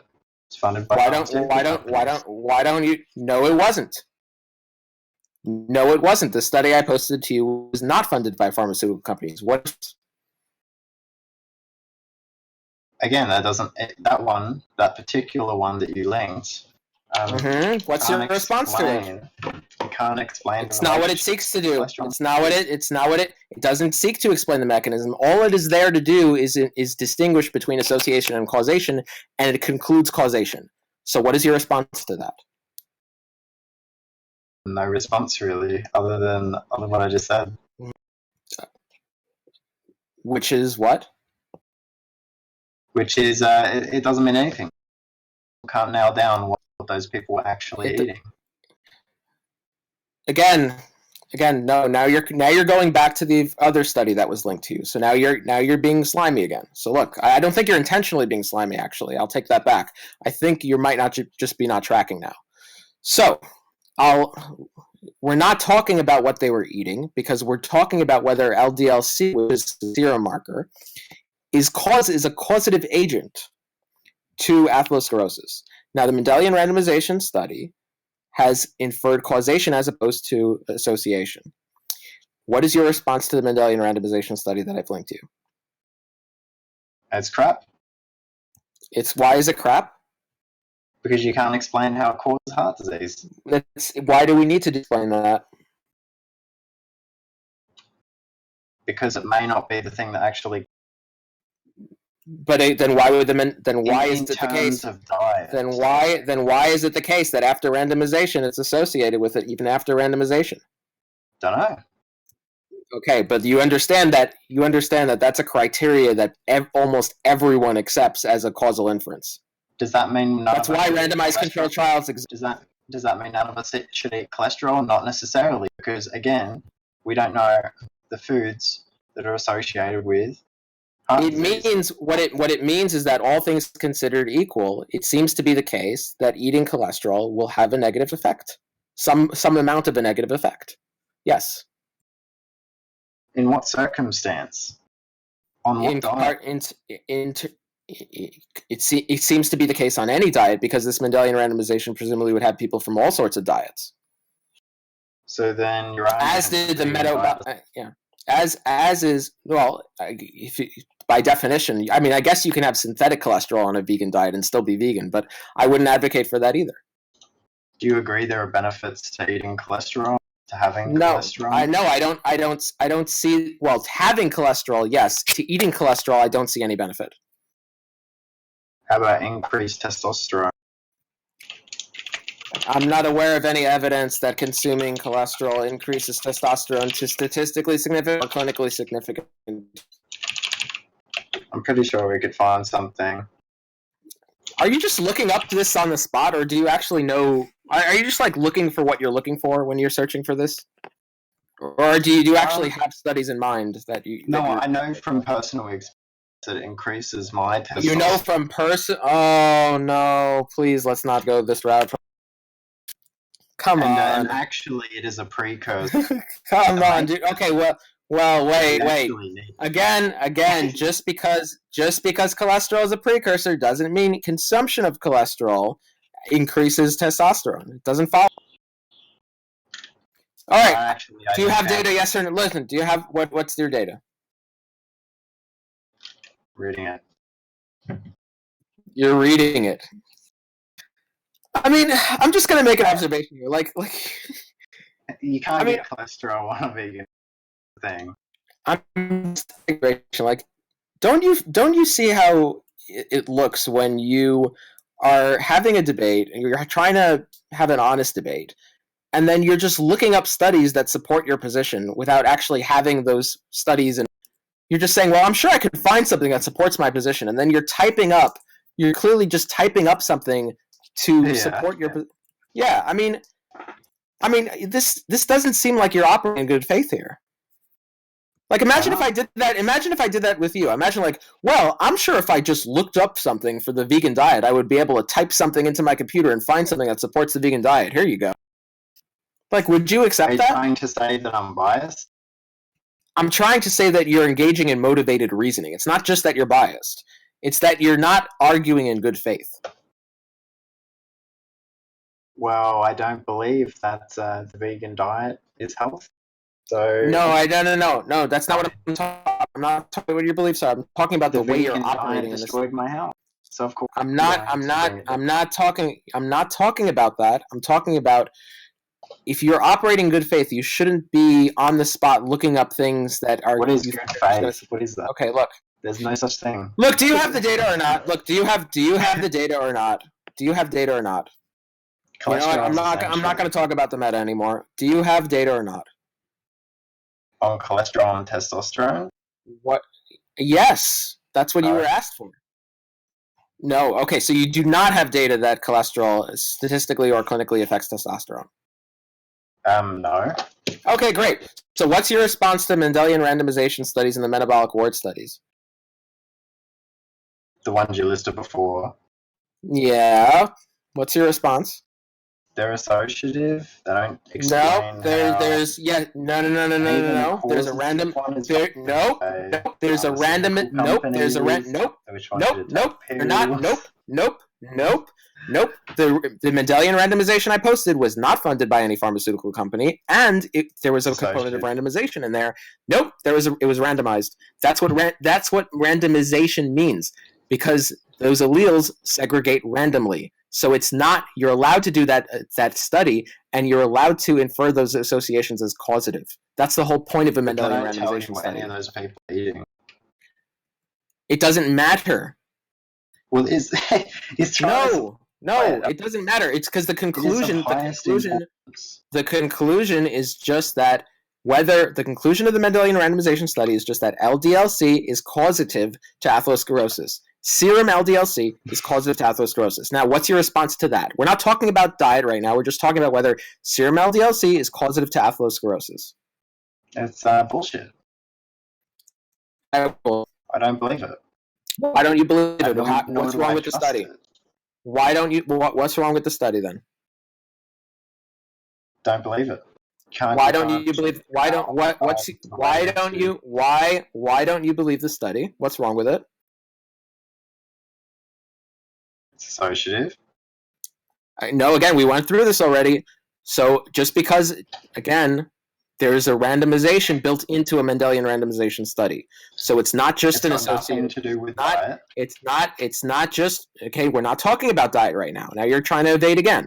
So we're just talking about whether serum LDL-C is causative to atherosclerosis. I presented to you a Mendelian randomization study. Now what's your response to that? My response is, how does that relate to diet? We'll get there. I'll explain how it relates. But before we get there, I want you to have a do you think LDL-C is causative to atherosclerosis? Oh yes, totally a cause. Okay, great. Okay, great. Now, do you accept that consumption? Then wait. I know that what I said is, do you accept that serum LDL-C is causative to atherosclerosis? No. Okay, so so I linked you a Mendelian randomization study inferring causality as opposed to just association. What is your response? I don't believe it. Why don't you believe it? No evidence. I just linked you the evidence. No mechanistic data. No explanation. But wait. Why do we need mechanistic data? Because you need to be able to explain how that happens. No, you don't. In order for me to believe. Why? Listen, let me ask you this. Before we knew about the mechanism for smoking causing cancer, we had associative studies. Do you take the view that all of that is wrong in smoking? We couldn't actually infer at that time that smoking causes cancer because we didn't know the mechanism by which smoking causes cancer? Quite possibly. Oh, okay. So just to be clear, you take the view that at the time in which we were inferring smoking causes cancer based on the associative study, that was actually invalid for us to do. That we actually had to wait until because you could be wait and see. Okay. Just to be clear. Do you believe that smoking causes cancer? Not necessarily. Not necessarily. Okay. So do you? Okay. All right. Do you believe that? Let me ask you this: do you believe that high doses of cyanide kill someone, or do kill someone? Okay. Do you know the mechanism by which that happens? Basically, it's just pure poison. You probably stop breathing. Wait. But what? Yeah, but no. But what's the mechanism by which cyanide kills people? I don't know. Okay, so you don't know. So can you infer that cyanide kills people? Probably, yeah. Wait. How do you? No. You don't have an explanation. Because it's a toxin. Wait. No, but that's not explaining how the toxin works. No. I can do this too. I can just label cholesterol as a toxin, but like that doesn't explain anything. Do you have an explanation for how high levels of cyanide kill people? No, I don't know. Okay, so can you infer that high levels of cyanide kill people? Probably. Oh, so you can infer. But how can you do that if you don't have the explanation? I'm just making an assumption. You're making an assumption. So why would you make that assumption? Are you just saying it's an assumption, or can you reasonably infer that high levels of cyanide actually kill people? Is that a reasonable inference? Myself, so I know kind of. Is it a reason? No, hold on. Answer the question. Look, you said that we can't infer causation without a mechanism. So I'm just asking you. No, I didn't say that. Then why would you care if the Mendelian randomization study didn't have a mechanistic explanation? Because for me, in order to be able to believe it, I need to be able to explain the phenomena. Can you explain the phenomena of large? Great. So can you explain the phenomena of large doses of cyanide killing someone? No, I can't. Okay, so do you believe that large doses of cyanide kill people? Probably. But in order to believe that something will do this, then you need to have the explanation. But you just said that you don't have the explanation for this, but you do believe it. Yep. Okay, but you see the problem now, don't you? It's not a contradiction. Yes, it is. Yeah, I can. Would you like me to derive it for you? It's not a contradiction. Would you like? Yes, yes, it is. Yes, it is. Look. You said in order for me to believe X, I need Y, and then you say for the cases in which I believe X, I need Y. Here is a case in which I do not have Y, and I believe X. So I believe I do and do not need Y in order to believe X. It is the case, and it is not the case that you need Y in order to believe X. Nah, that's the contradiction. You're saying is and not. Mm-hmm. I said probably. That doesn't mean that I'm certain. That wait, no. You said. Hold on. You said in order for you to believe it, you need to have the explanation. Now I asked you, do you have the explanation that high levels of cyanide kill people? You said no, and then I said, well, do you believe that high levels of cyanide kill you? And then you said yes. Yeah, but you also said in order. You also said in order. You also said in order for you to believe that these things do these things, that you would need the explanation. Its explanation is required in order for you to believe it. That entails a contradiction. No, because it doesn't mean that I necessarily need an explanation in order for me to conclusively say that something. Now you're changing what you said. Okay, you can modify what you said, but I'd just like to point out you're probably changing. It's not black and white. Okay, so then we can probably then why can't you probably infer? So now why can't you probably infer this in the case of the Mendelian randomization study for LDLC? Because I don't have an explanation at all. No, you just said you didn't need an explanation for probable inference. I said not necessarily. You said yes, so you said you don't necessarily need an explanation for probable inference. So I'm asking you, so I'm just going to ask you again, why is it the case that you need an explanation in the case of the Mendelian randomization study for LDLC? Because I don't believe it. Why don't you believe it? Because I don't have an explanation. But you just said you don't necessarily need an explanation. That's right. So why don't you believe it? Because I don't believe it. Because what? Because I don't have any explanation. If I have an explanation, but you just said you don't. But you just said you don't necessarily need it. But you need it. Why is it the case? Why is it the case that you don't require an explanation? Hold on.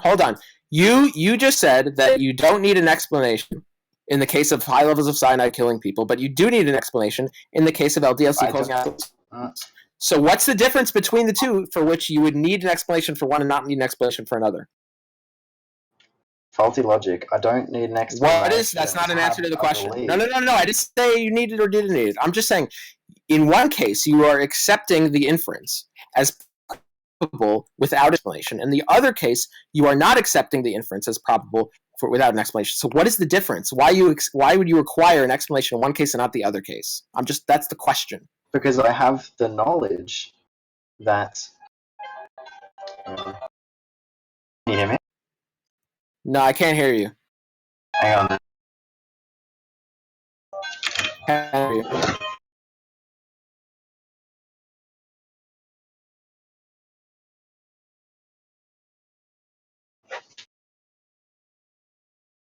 Yeah. Hello? Can you hear? Hello. Yeah, I can hear you now. Yeah, so the question on the table is, why is it in one case you require an explanation, in the other case you don't? Because I have knowledge that cyanide is quite probably toxic. How do you have that knowledge? How do you know that? Because I've consumed it. Because you've consumed it? Yep. Okay, and if you didn't consume it? If I didn't consume it, then I wouldn't know it's toxic and wouldn't. Okay, so then you wouldn't. Okay, so just to be clear, if it was the case that you did not consume cyanide, you would be agnostic on whether high levels of cyanide would kill people. Yes, I would have no idea. Have you consumed ricin? Ricin? What's this? You assumed ricin. No. Okay. Do you believe that high levels of ricin kill people? I'll just tell you right now that ricin is actually more toxic than cyanide. Okay. Do you believe that high levels of ricin kill people? No idea. Okay. Do you believe that high levels of bleach kill people? If you drank a bunch of bleach, do you believe that would kill you? Yes. Okay, do you know the mechanism for that? Nope. Have you ever consumed bleach before?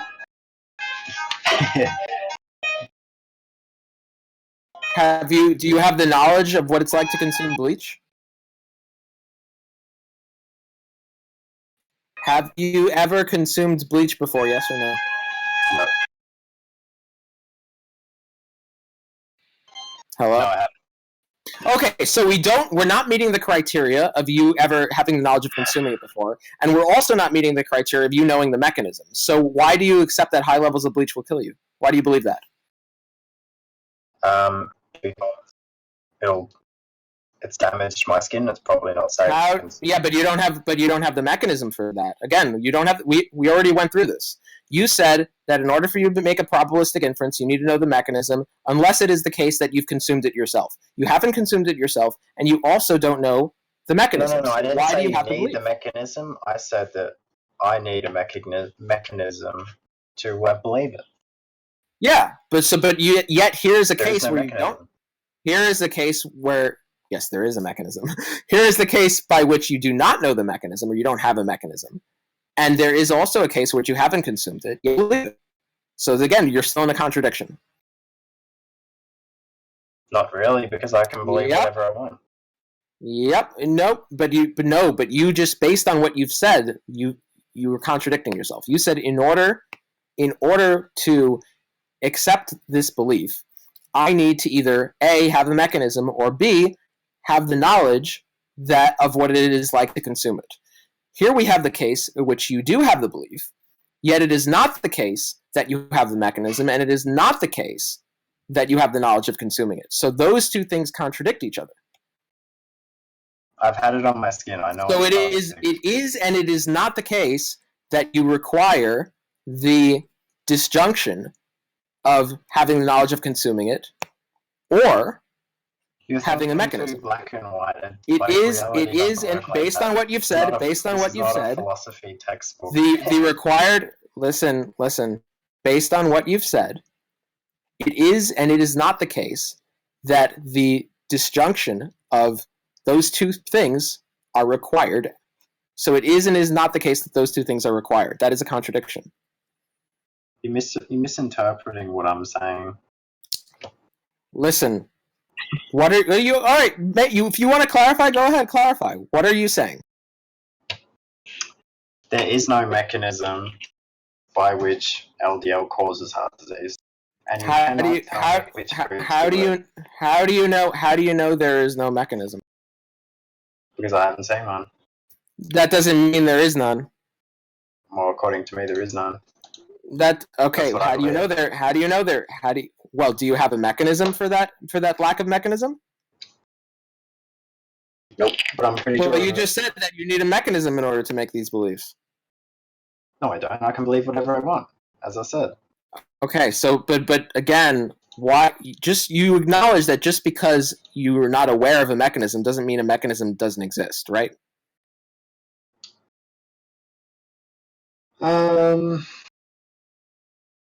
No, I believe you have to be aware of things for them. So you actually have, in order for a mechanism to exist, you actually need to be aware of it. Is that your position? Yeah. Really? Yeah, well, man, there are a lot of mechanisms that have just evaporated from reality right now, my dude. Damn.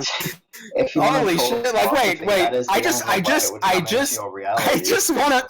want to be clear about what you're actually saying right now. Are you actually saying that in order for a mechanism to exist, it needs to be in your personal mind? And if it's not in your personal mind, it just doesn't exist? Yes. Okay. Yeah, that's how reality works. You're the only one experiencing it, so you wouldn't. Okay. It doesn't matter. No, okay. So wait. I'm just curious. Like, so are you saying that, like, for example, let's see. I mean, do you acknowledge that there are mechanisms that we are going to learn about in the future?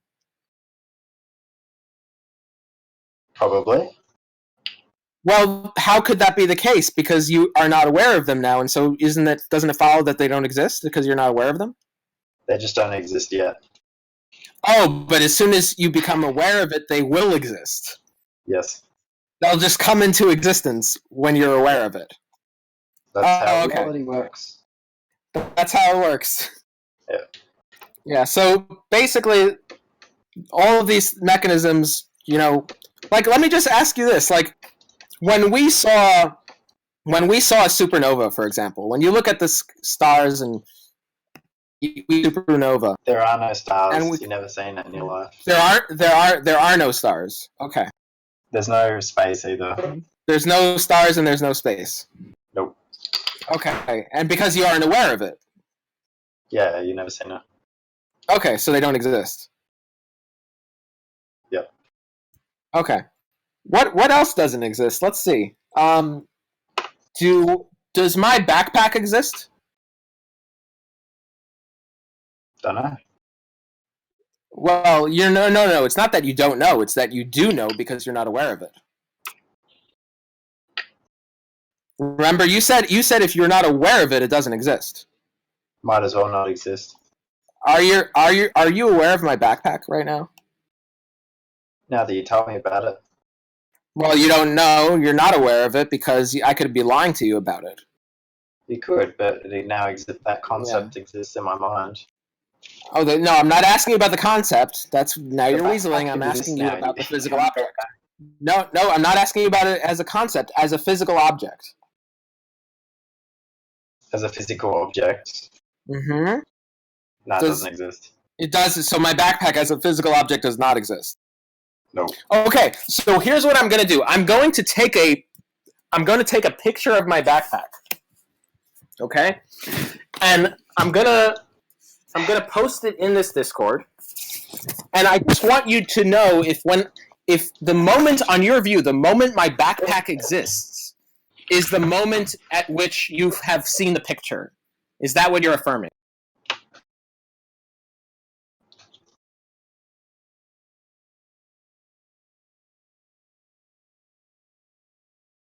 Let's have a look.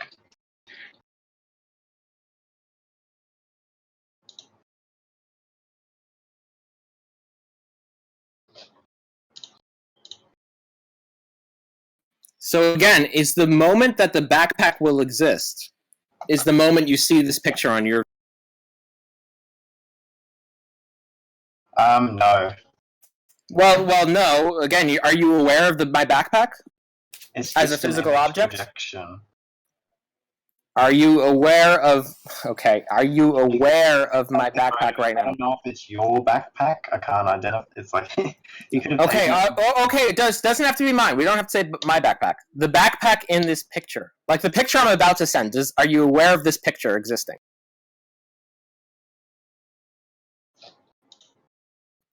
Are you aware of the picture existing? Wait, did you send it? I didn't send it yet. Are you aware of the picture existing? That doesn't exist. So the picture is not on you. No. Okay, so I'm going to post the picture right now.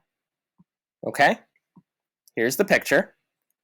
And now, is it your view that this picture just came into existence once you saw it? Do you see the picture? Yeah, I see a picture, yeah. Okay, so today at 9:53 p.m. it was posted. When did this picture of the backpack exist? When did it come into existence? The picture, 6:53 p.m. Okay, that's when it came into existence. Yep. Okay. Well, I have it clearly timestamped in my phone that I took it before then. I mean, you must know that I mean, look. You must know that I had to take time to take the picture of it. Like, it clearly existed before it hit your eyes. Like, don't you realize that? No. So it's just your view that it just materialized. This is just my reality. That's how it works. If I die, do you wait? Can let me ask you this? Do you have a mechanism by which this backpack just popped into existence? You sent me a picture of it. No. That's not an explanation, though. Do you have a mechanistic explanation of how the backpack popped into existence? You uploaded it to Discord, and I... Well, no. That's a contradiction. Because if I uploaded it, that was before you saw it, and you already said it didn't exist before you saw it. Now you're contradicting yourself. Well, now it's come into existence. Well, no, but how could I upload it if it didn't exist?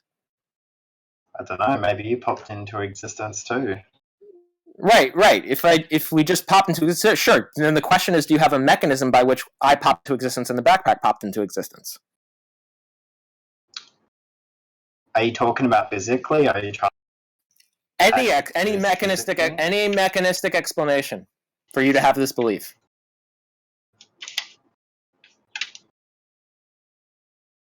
Not really. Other than okay, but then why do you believe it? I thought we need it to be the case where it's a distinction between. Well, so you can see it. I understand you can see it, but if you don't have the mechanism, and you haven't consumed it, you haven't had the knowledge of consuming it, which were your criteria before, then you told me that you needed those things in order to have the belief. Yes. Okay, so is it the case? As I said, I still don't know if that's your bag. You have sent it to me. Do you accept that? No. Do you accept the picture exists? Yes. Do you accept the picture popped into existence when you saw it? Yes. Do you have a mechanism for that? No. Have you consumed it? Have I what? The second criteria you gave me for believing, you gave me two criteria. The first criteria is knowing what it's like to consume it. The second criteria you gave me was having a mechanism. Are you trying to define by which mechanism I believe something? I said I can believe whatever the fuck I want. No. I'm just basing this on what you told me. You told me that you need two criteria in order to make a probabilistic two criteria in order to make an inference. The first thing you said was you need a mechanism. The second thing you said, actually, not even to make an inference. You said in order to have the belief. First thing was mechanism. Second thing you said was, or I can have the knowledge of consuming it. Now, here is a case where you have a belief. I can believe whatever I want. So I can believe that bag exists or not. Wait, if you can believe whatever you want, then it is not the case that in order to have a belief, you need a mechanism. Or knowledge of consumption.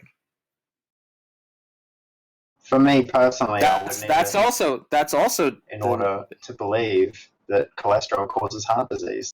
That's personally. Look, in order to look, listen. If you're telling me you can believe whatever, if you told me you can believe whatever you want, and if you also told me that in order to believe something you need these criteria, then it is not the case. It is and is not the case. Then you could believe whatever you want. Except you're making the assumption that I criteria to be able to make the belief, which isn't true. That's what you've told me. That's what you've told me. Okay. Look, if it is not the case that you need a mechanism, then what's your response to the Mendelian randomization study for LDLC being causative to atherosclerosis? I simply don't believe it. Why do you simply not believe? Why? Okay, but again, we already established that's tangential. We already established that you don't need an explanation. But I would like one. Okay, but just because you would like one doesn't mean you need one to have the belief from this inference. So again, what's your response to the randomization study? I actually need one to believe that. Why do you need one in one case and not in the other case? Because I get to choose. Because you get what? What I believe in, again. Why do you have the belief in one case and not the other case? Why do you believe that you need an explanation in one case and not the other case? Look, Because you're I can believe accepting. whatever I You're want. accepting. I know you can. That's not the question. The question isn't if you can. The question is why. Why are you setting up an epistemic standard by which you would need an explanation Because I don't for an inference in one case and not in another case? that cholesterol causes heart disease. Okay, so how do you explain how do you explain the findings of the Mendelian randomization study? There is no explanation. Why did they infer that it's causal? Causal from what? Causal LDLC causing atherosclerosis. Why did the Mendelian randomization study infer causality? Don't know. You got a decent amount of data to explain. Well, there's nothing. Let me ask you: is there anything that would change your mind? Yeah, if you were able to explain how diet affected. We already again. Listen, we're going in circles. We already established that this isn't like criteria you have. This isn't again. Look, do you have an explanation? Do you have an explanation of how bleach? Do you have an explanation of how consuming large amounts of bleach would kill you? There's no to that. Do you have look again? Why is an explanation required? For me, it's required to believe it because I don't believe it. Do you understand how ridiculous it is to require an explanation? To say that you're required an explanation to infer causality? No. Why is that? Because I'll tell you. I'll explain. It's ridiculous because if that were true, then it would be essentially saying that so many of the classical inferences to causality that we've made that have panned out, and we know it to be true validly, that we're invalid for doing so. It would also entail that all sorts of ridiculous things. That it would entail that you wouldn't be able to infer that drinking large amounts of bleach would kill you because you don't know the mechanism for that. It would also entail that drinking or consuming large amounts of any harmful substance or many different harmful substances would kill you would not be a valid inference because you don't know the mechanisms for those either. You're stuck in black and white reason. No. Again, look, I'm just telling you what follows from your fallacy, by the way. No. This is what follows from affirming that we need a mechanism in order to infer causality.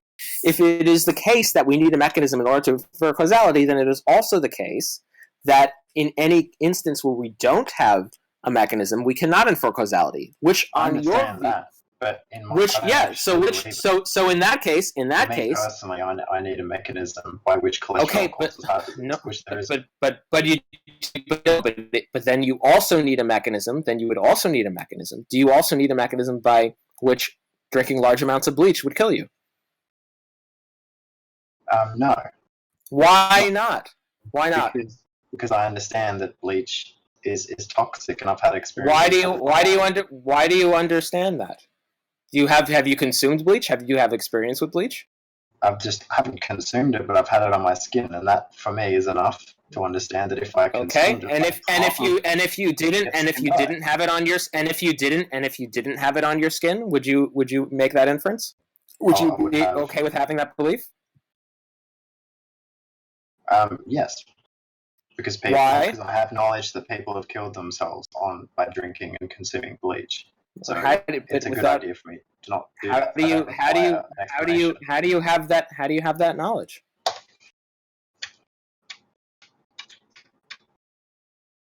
I don't know. You hear maybe that's just associative. Indeed. Okay, so how can you infer causality? How do I infer causality? How are you inferring causality for bleach?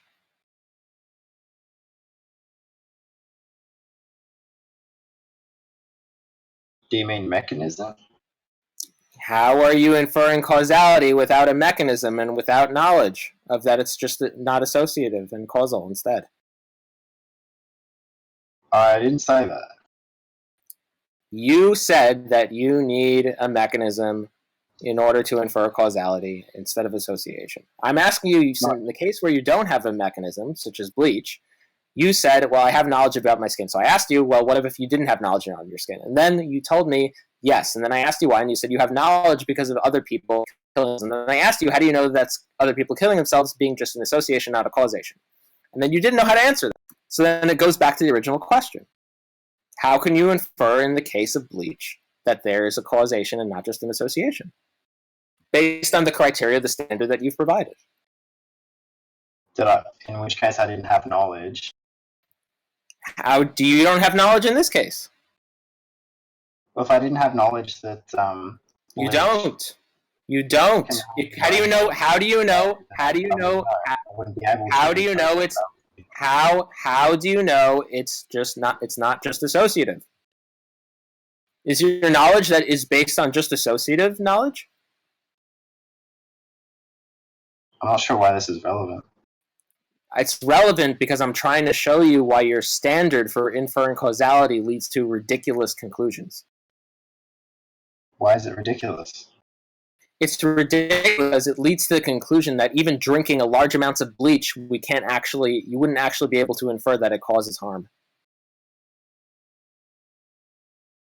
Probably does.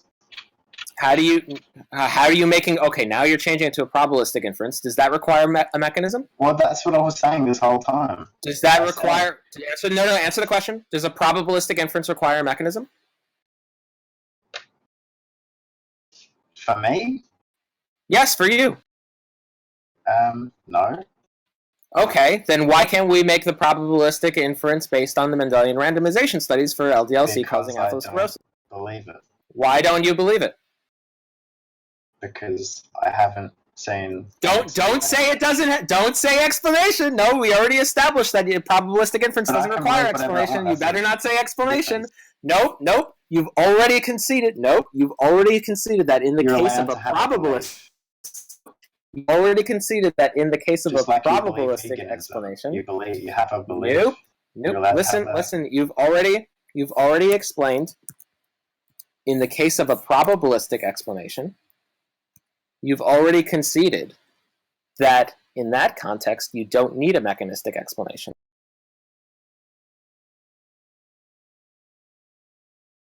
So then my question to you is, why is it in the case of the Mendelian randomization studies that we can make a probabilistic inference? Because I don't believe it. Why don't you believe it? And when you answer this question, please don't say mechanism or explanation, because you've already conceded you don't need it in order to believe that. So why don't you believe it? Because I really haven't seen any evidence. Whereas bleach, I have knowledge that bleach can be harmful. I have zero knowledge. Is your knowledge associative?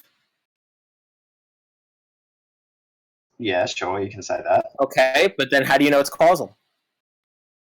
I don't. Okay, so how do you believe? How are you making a probabilistic inference? How are you making a probabilistic inference for causality? Yeah, but that could just be associative.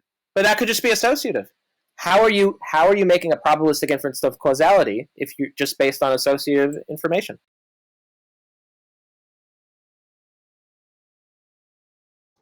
Does it really matter? You drink bleach, you're probably going to die. How do you know that? That could just be associative.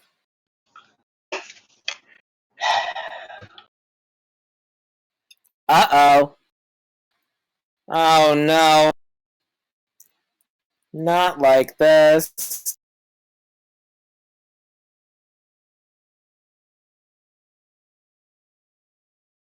So what's your point? The point is that based on the standard of inferring causality that you've given me, you can't even infer basic things that we all accept to be true, that drinking large amounts of bleach will cause harm to you. So you need to rethink your standard of causal inference, is what I'm suggesting to you.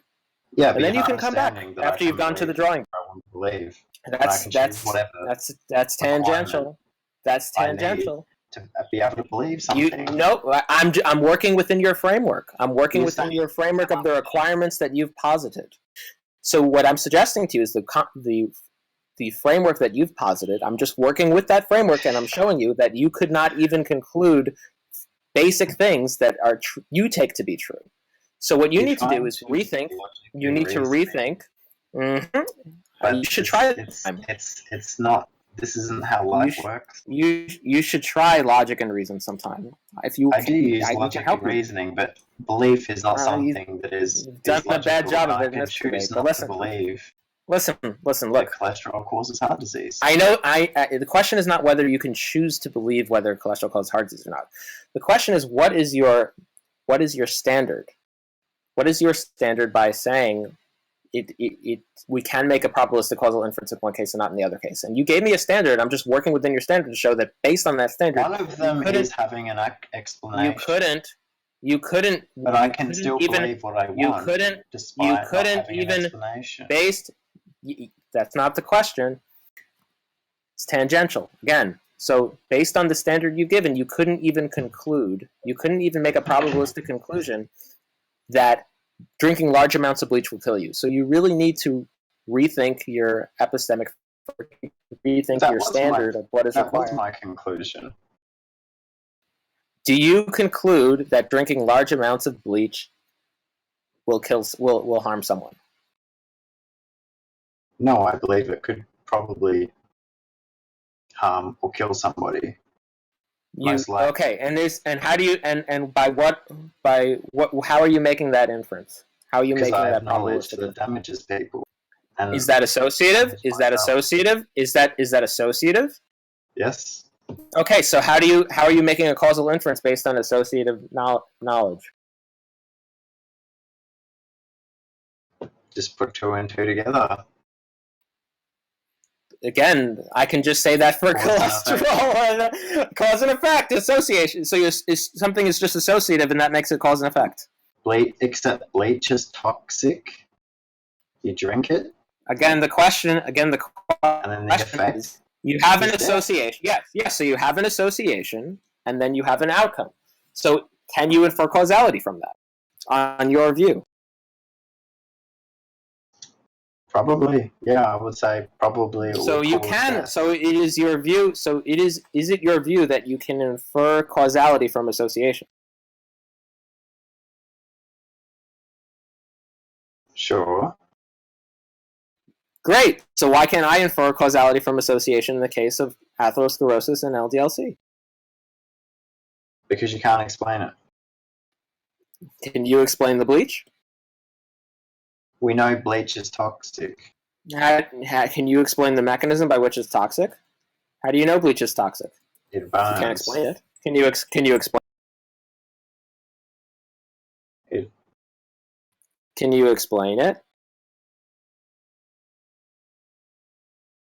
It's just it burns. It kills cells. That's not an explanation. Can you explain the mechanism by which bleach is toxic? Can you explain the mechanism by which bleach is toxic? It probably kills cells. Yeah, I'm not interested in what it probably does. I know for sure? Can you explain? No. Can you? Okay, you don't know. So you don't know the explanation. So then that's not going to help you there. It's not going to be a symmetry breaker. It's not going to be a symmetry breaker between LDLC and atherosclerosis and bleach killing someone.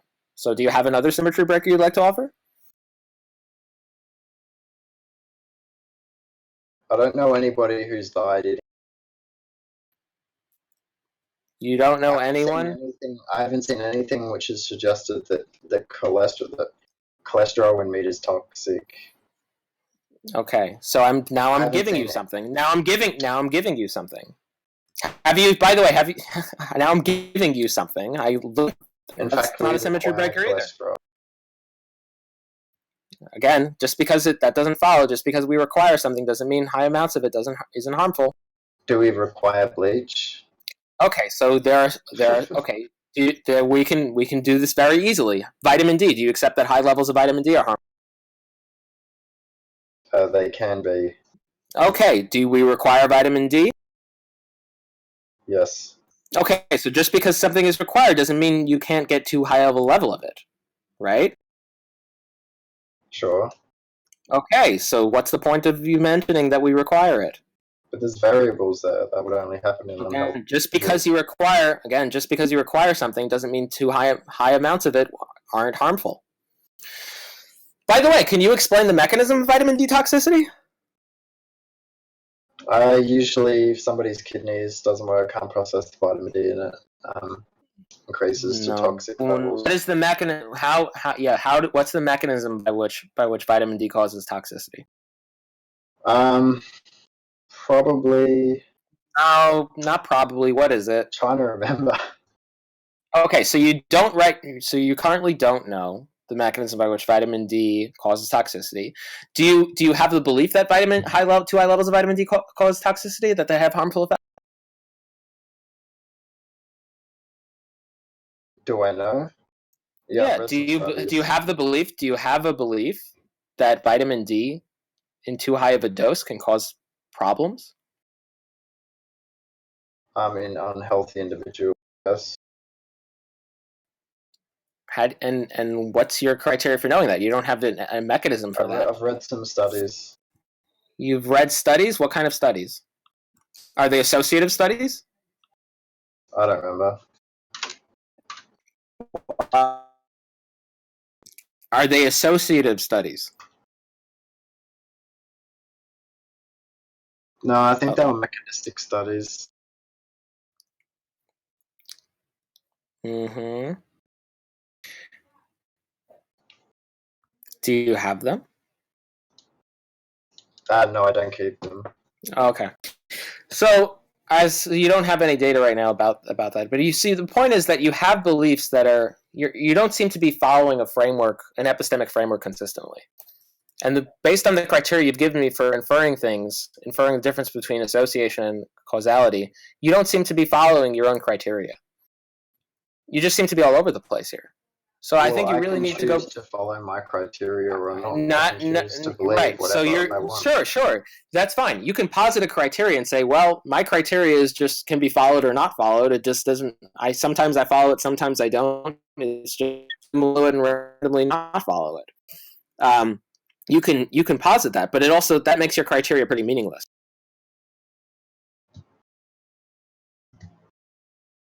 I think you really need to go back. So it could be, yeah, but there's no reason anyone else should take that as meaningful. That's fine. And I don't even know why you should take it as meaningful if you randomly follow it. Anyway, I think cholesterol causes heart disease. I know, and it doesn't seem like anything would. It doesn't seem like you're giving a consistent criteria for what would change your mind. Well, for that specific case, I need an explanation. Otherwise, I won't believe it. Yeah. Is there any reason why in that specific case you need an explanation and not in other cases? Because I have reason to believe. Basically. Okay. So all I'm saying is that is a crazy view, and the reason that is a crazy view is because anything that we can infer in the future for which we don't know by these same methods, we would have to reject causal inferences without a mechanistic explanation. That is an insane view. Why is it insane? What's your definition of insane? Sure. It's insane because, it would lead to, we would have to conclude that a whole bunch of things that everyone takes for granted and that it is trivially true that are actually harmful, that we can't actually conclude that because we don't have an explanation. And it follows in the future that when we discover new things by these methods and we don't have an explanation for the mechanism yet, we're going to discover things that are going to be harmful in the future. We don't have all the knowledge of everything that's harmful. We're going to discover poisons that we haven't discovered now. And we're not going to know the mechanism, but we are going to have some data on them by which we can make inferences. And the fact that we're not going to have the mechanism to understand it is not going to be relevant. You don't need to understand the mechanism to understand that to infer that there's a causal pathway to a harmful effect. Well, if you're talking science, that is true. But if you're talking, but that's what we're talking. We're talking science. This is. I was under the impression we were having a scientific conversation, or at least trying to. Not really. I don't base my. Oh, okay. Scientism. All right. Okay, so then I'm not sure what else I can discuss with you.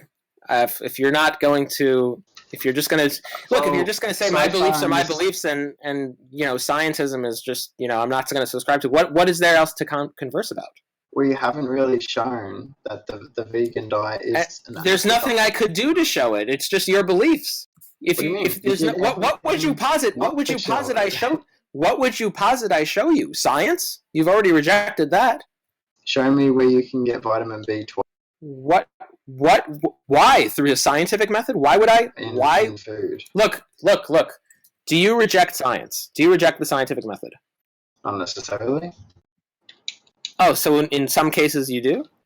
Yes. Which cases do you reject the scientific method?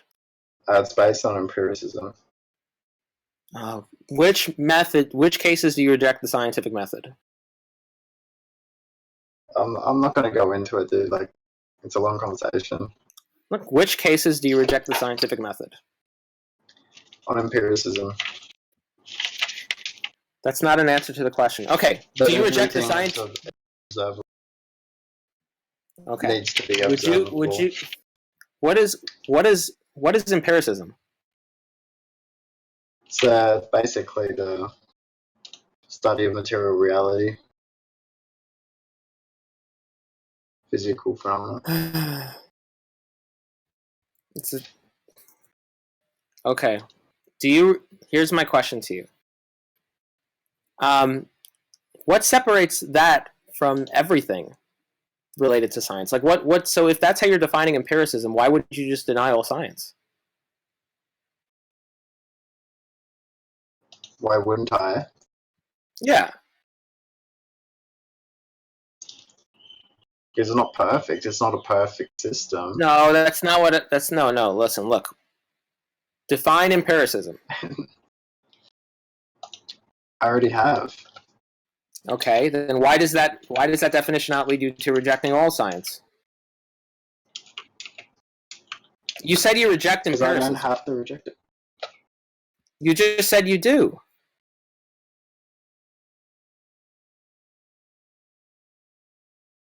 I don't see how this supports your argument that the vegan diet is adequate for humans.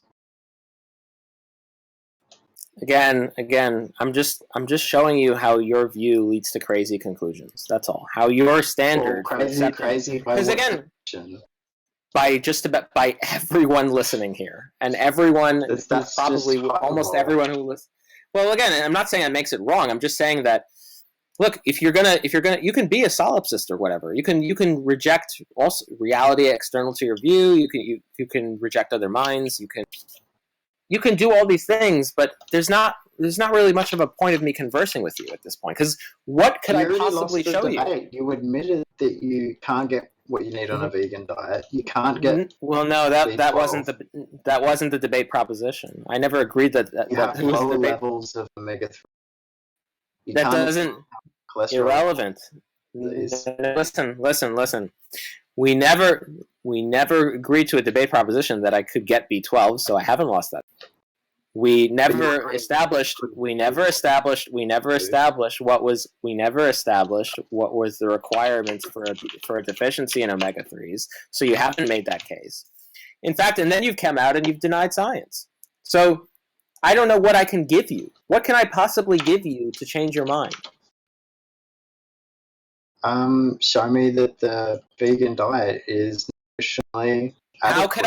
How could I do that if you reject science? What would I do it with? Science? Show me that you can get B12.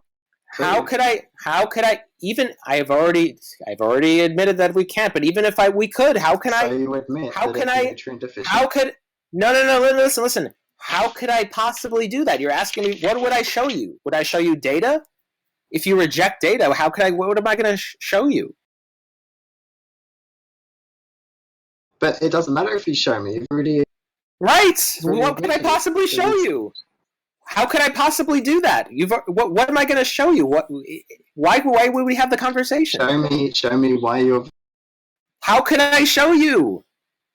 You've rejected science. How can I show you? If you reject, you don't need science to explain why you're vegan. Okay. Then what am I gonna show you? Show me what am I gonna show you? How you're vegan. How can I show it to you? Look, if you're asking me, listen. If you're asking me to show you that you can get a certain amount of nutrients on a vegan diet, how could I show you that without appealing to some sort of science? You can just tell me in your own reasoning. My own reasoning is science. That's not your own reasoning. That's yes. That's no. That's look. If example, can you get adequate amounts of retinol from beta carotene on a vegan diet? What am I going to present to you other than some scientific data for that? Like, what do you expect me to present to you? Your reasons for supporting the vegan. And what do you expect those reasons? And what do you expect those reasons to be, if not scientific reasons? Maybe ethical reasons. Maybe ethics. No, that's just a category error. You're giving me a normative reason for a descriptive claim being true. That doesn't even make sense. So you're not vegan. The proposition is not normative. The proposition is just descriptive. The proposition is it is the case that on a vegan diet we can get sufficient amounts of retinol from beta carotene. Why would I give you a normative reason for that? That doesn't even make sense. Are you even vegan? There's no ought. So what am I going to present to you for that to support that proposition other than some scientific reasoning? What other reasoning would I have? What about your own reasoning? Actually adopting a vegan diet, supporting it, and believing that it's nutritionally sufficient. What could I possibly present? What reasoning could I possibly present to you other than scientific reasoning? Why don't you want to kill animals? Why don't I want to kill animals is a different question.